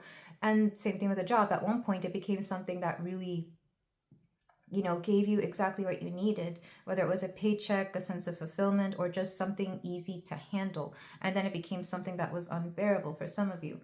And I feel like this is what Dumavati is here. Like it's the disappointment that comes along to let us know that it's time to let go. Again, I use the example of relationships a little bit more because it's easier for me to explain in that way. But there comes a time in relationships that are not meant to last forever, where somebody here gets disappointed. It's very much being brokenhearted before it even ends. That's what I'm seeing. I feel like a lot of you, maybe you've even reached this point in your journey, whatever the case may be, whether it's love, career, living situation, health, or something, where you get a sense of disappointment and sadness, and you start mourning something before you have even ended it, because you know it's time to let it go. That's what I'm getting with Dumavati here, and that's why the heart is coming up here, because whatever this is something that was near and dear to you in some way, shape, or form, either because it represented a point in your life, or it represented something that brought something to you, whether it was, again, a great workspace, friends, a lifestyle, a person in some cases. So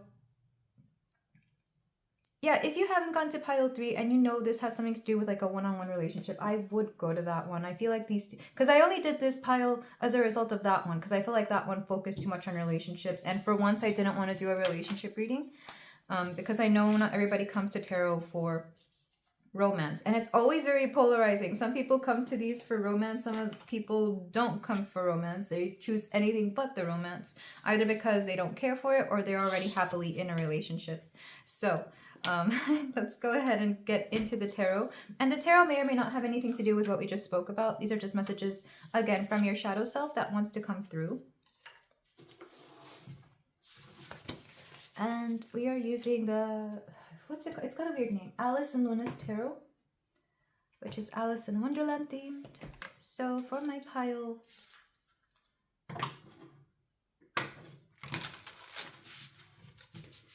for pile 4, I almost said pile 5, but I don't know if I want to do a 5th pile. I think I'm just going to leave it at 4.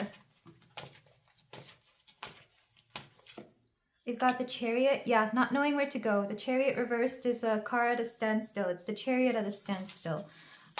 I'm hearing immobilized by my fears. Okay, I don't know who listens to Evanescence here. Oh, what song is that? That's from their first album. It's the last song of the first album. I used to be obsessed with them. Like, I could probably sing that album word for word. But I actually don't like them anymore. It's one of those things that I used to love so much that at some point it's like, oh, I don't care for it anymore, because it wasn't very me. At least it isn't now. And maybe some of you're kind of dealing with this as well. Like at one point, something you used to absolutely love, obsess over, it used to be your life, but something happened where you're turned off by it now. You may even cringe at it. You're just like, I don't care for this anymore. We have the 5 of Swords, yeah. You don't care for this anymore. Not only that, but you kind of want to avoid having so much either regret or resentment towards this. We have the Page of Cups.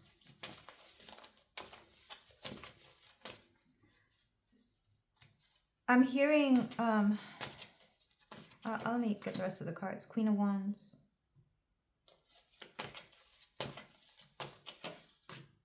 And the Fool.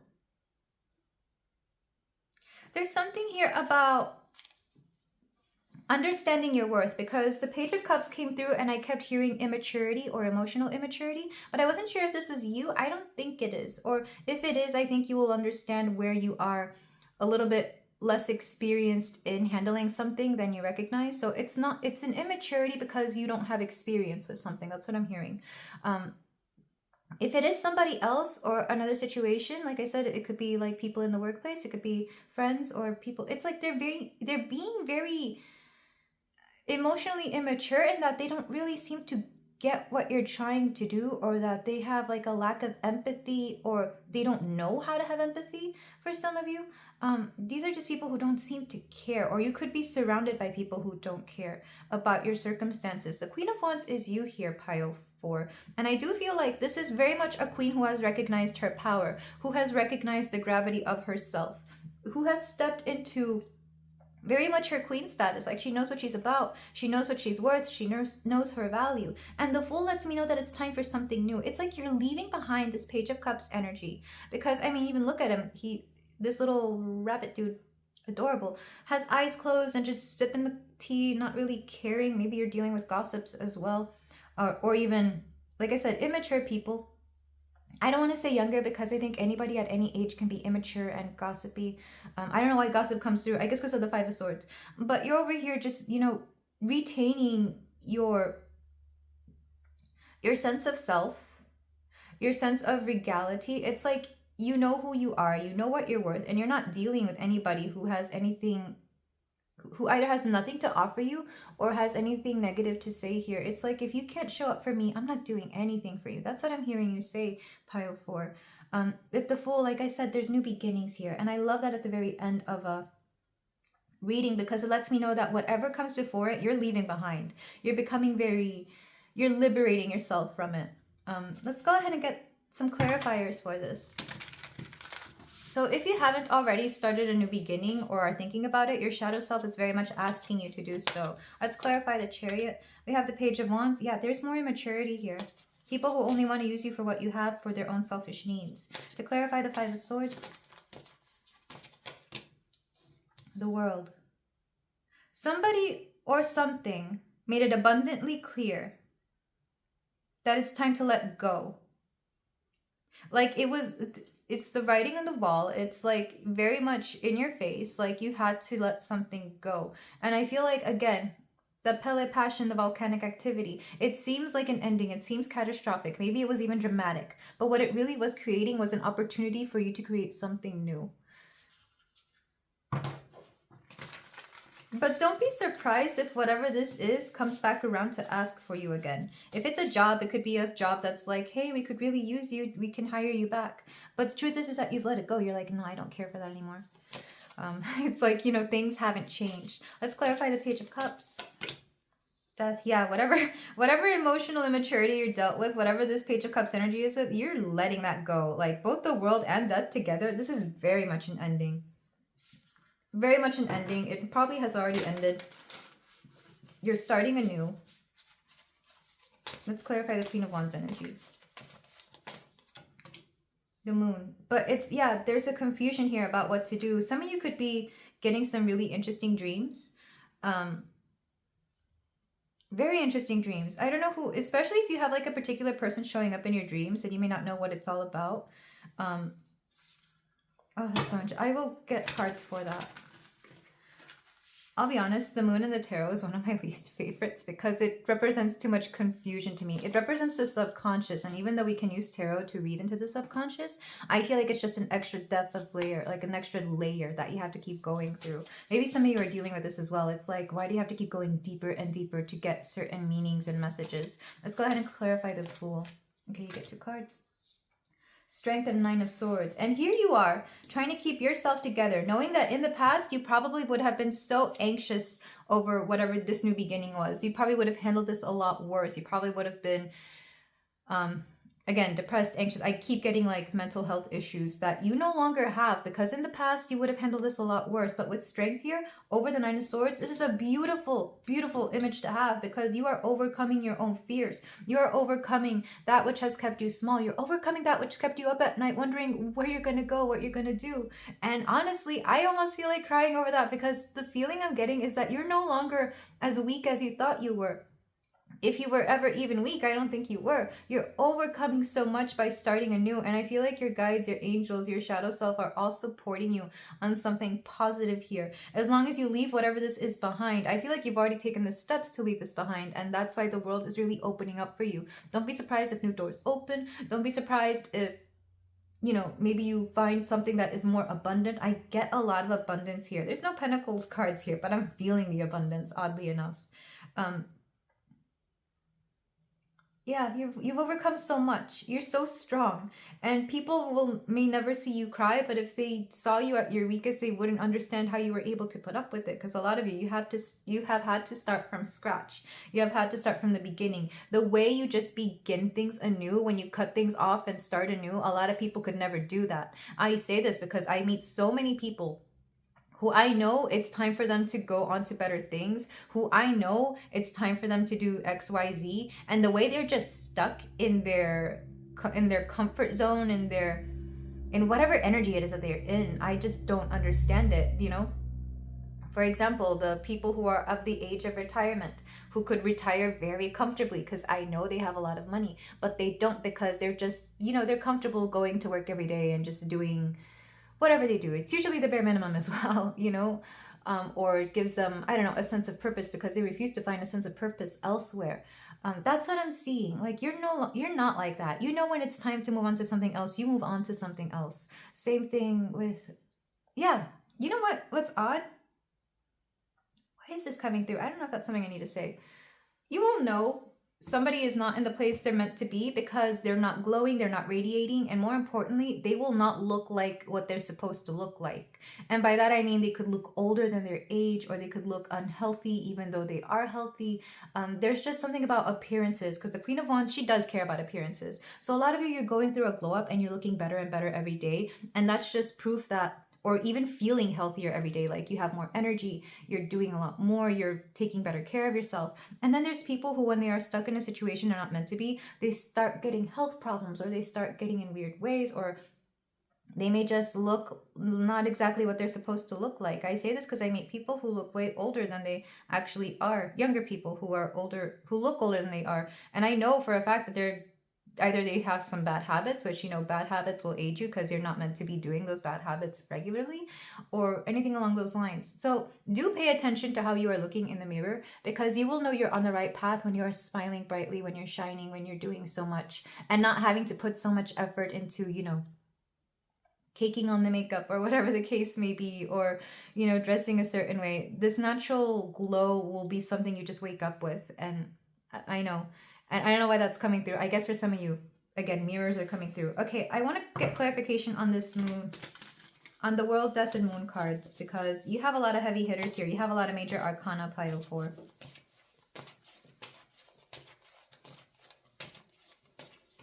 I'm hearing confusion. 10 of Wands. You know you've let go of something and you no longer have the burden, but it's kind of like, you know, when you let go of something and suddenly you feel empty because you were holding on to it for so long, and suddenly it's like you don't know what to do. Like you have a vast emptiness within you, and not in a bad way. It's like when you're decluttering a room and suddenly you have a lot more space, but you might have too much space in the room, so now you feel the need to fill it up with something else. Or I mean, I don't really get that because I'm a minimalist. I love like empty open space. I don't know why that's my thing, but I love empty open space in my spaces. We have the 4 of Pentacles. Yeah, there could be this reluctance to let go of certain things that you still need. Like some of you have let go of so much, and oddly enough, I feel like you still need to let go of a little bit more. And why is that? Or maybe you don't know what to let go of. Like, again, if we're using the metaphor of a room, you've let go of so much already, but you know there's still more to go because some stuff is just not resonating with you. The Knight of Pentacles. Because you're meant to bring in something way better. Something that is like, I don't know why this metaphor is coming through. I guess because it's the best way I can describe it. It's like, you know how fast fashion, you buy a lot of clothes really cheap, but they don't last very long, but you still end up with like a lot of clothes in the closet because they didn't cost much. It's like that versus having a high quality wardrobe where you have a lot less clothing, but everything that you own and wear is like perfect. It's good quality, it's your style, it's your needs, you can mix and match. It's like those two very different um options. For a lot of you, you're meant to have less but better quality. This could even be like friends. Like you're cutting off a lot of friends that you know weren't really your friends, or they were fake, or maybe you were just calling them friends because you know them. And instead, you're leaving it to only be like the three close friends that you have that you know are your ride or dies and will always be there for you.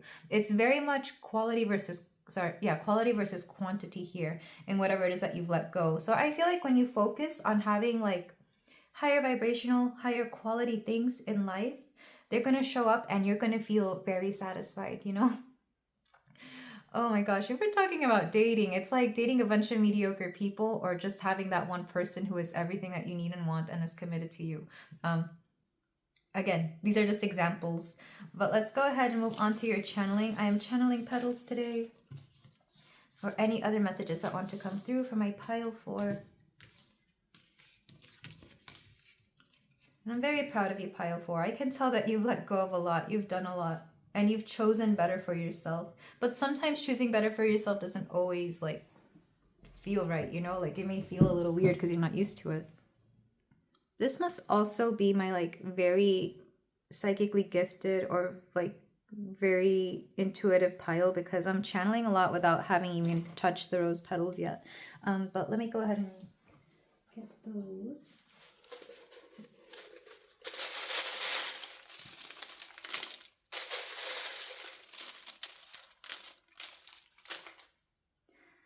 It's interesting. Things are falling into place for you for sure.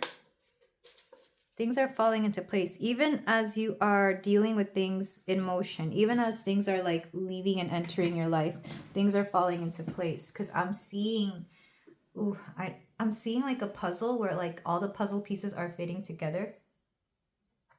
Even though I may not feel this way, because I feel like you're still kind of focused on the things that are not in place. Maybe you're still wondering about what you've let go. You're still wondering if that was a smart or wise decision. You're kind of second guessing yourself here about the things that you have, like I said, let go, things that you've done, whether you've done them well, whether it was a smart choice to do so. But I'm seeing that things are falling into place, and it's like one step in the right direction is better than no steps in the right direction. One step towards the things you are meant for is better than, 10 steps towards the things that you're not meant for. And I feel like the biggest thing here is figuring out what is meant for you and what isn't. And like I said, whatever is meant for you will leave you feeling better, will leave you feeling more energized, more attractive in some cases. Like I said, look in the mirror. Do you look happy? Do you look vibrant? I know this because I have been in relationships where, like, as soon as I got into them, people would notice, specifically like coworkers and whatnot. They would ask me, are you okay? And I would think it was something else, but then I recognized that it was actually that person giving me far too much baggage or too much stress. I have a hard time saying that. For a lot of you, you could be dealing with people who give you this, but it was somebody who gave me far too much baggage or too much stress. And for a lot of you, this is the case as well, especially in the work environment. Like, yes, you may be making, I don't know, a lot of money, but like, are you feeling healthy? Do you have time to take care of yourself? Do you have time for a life?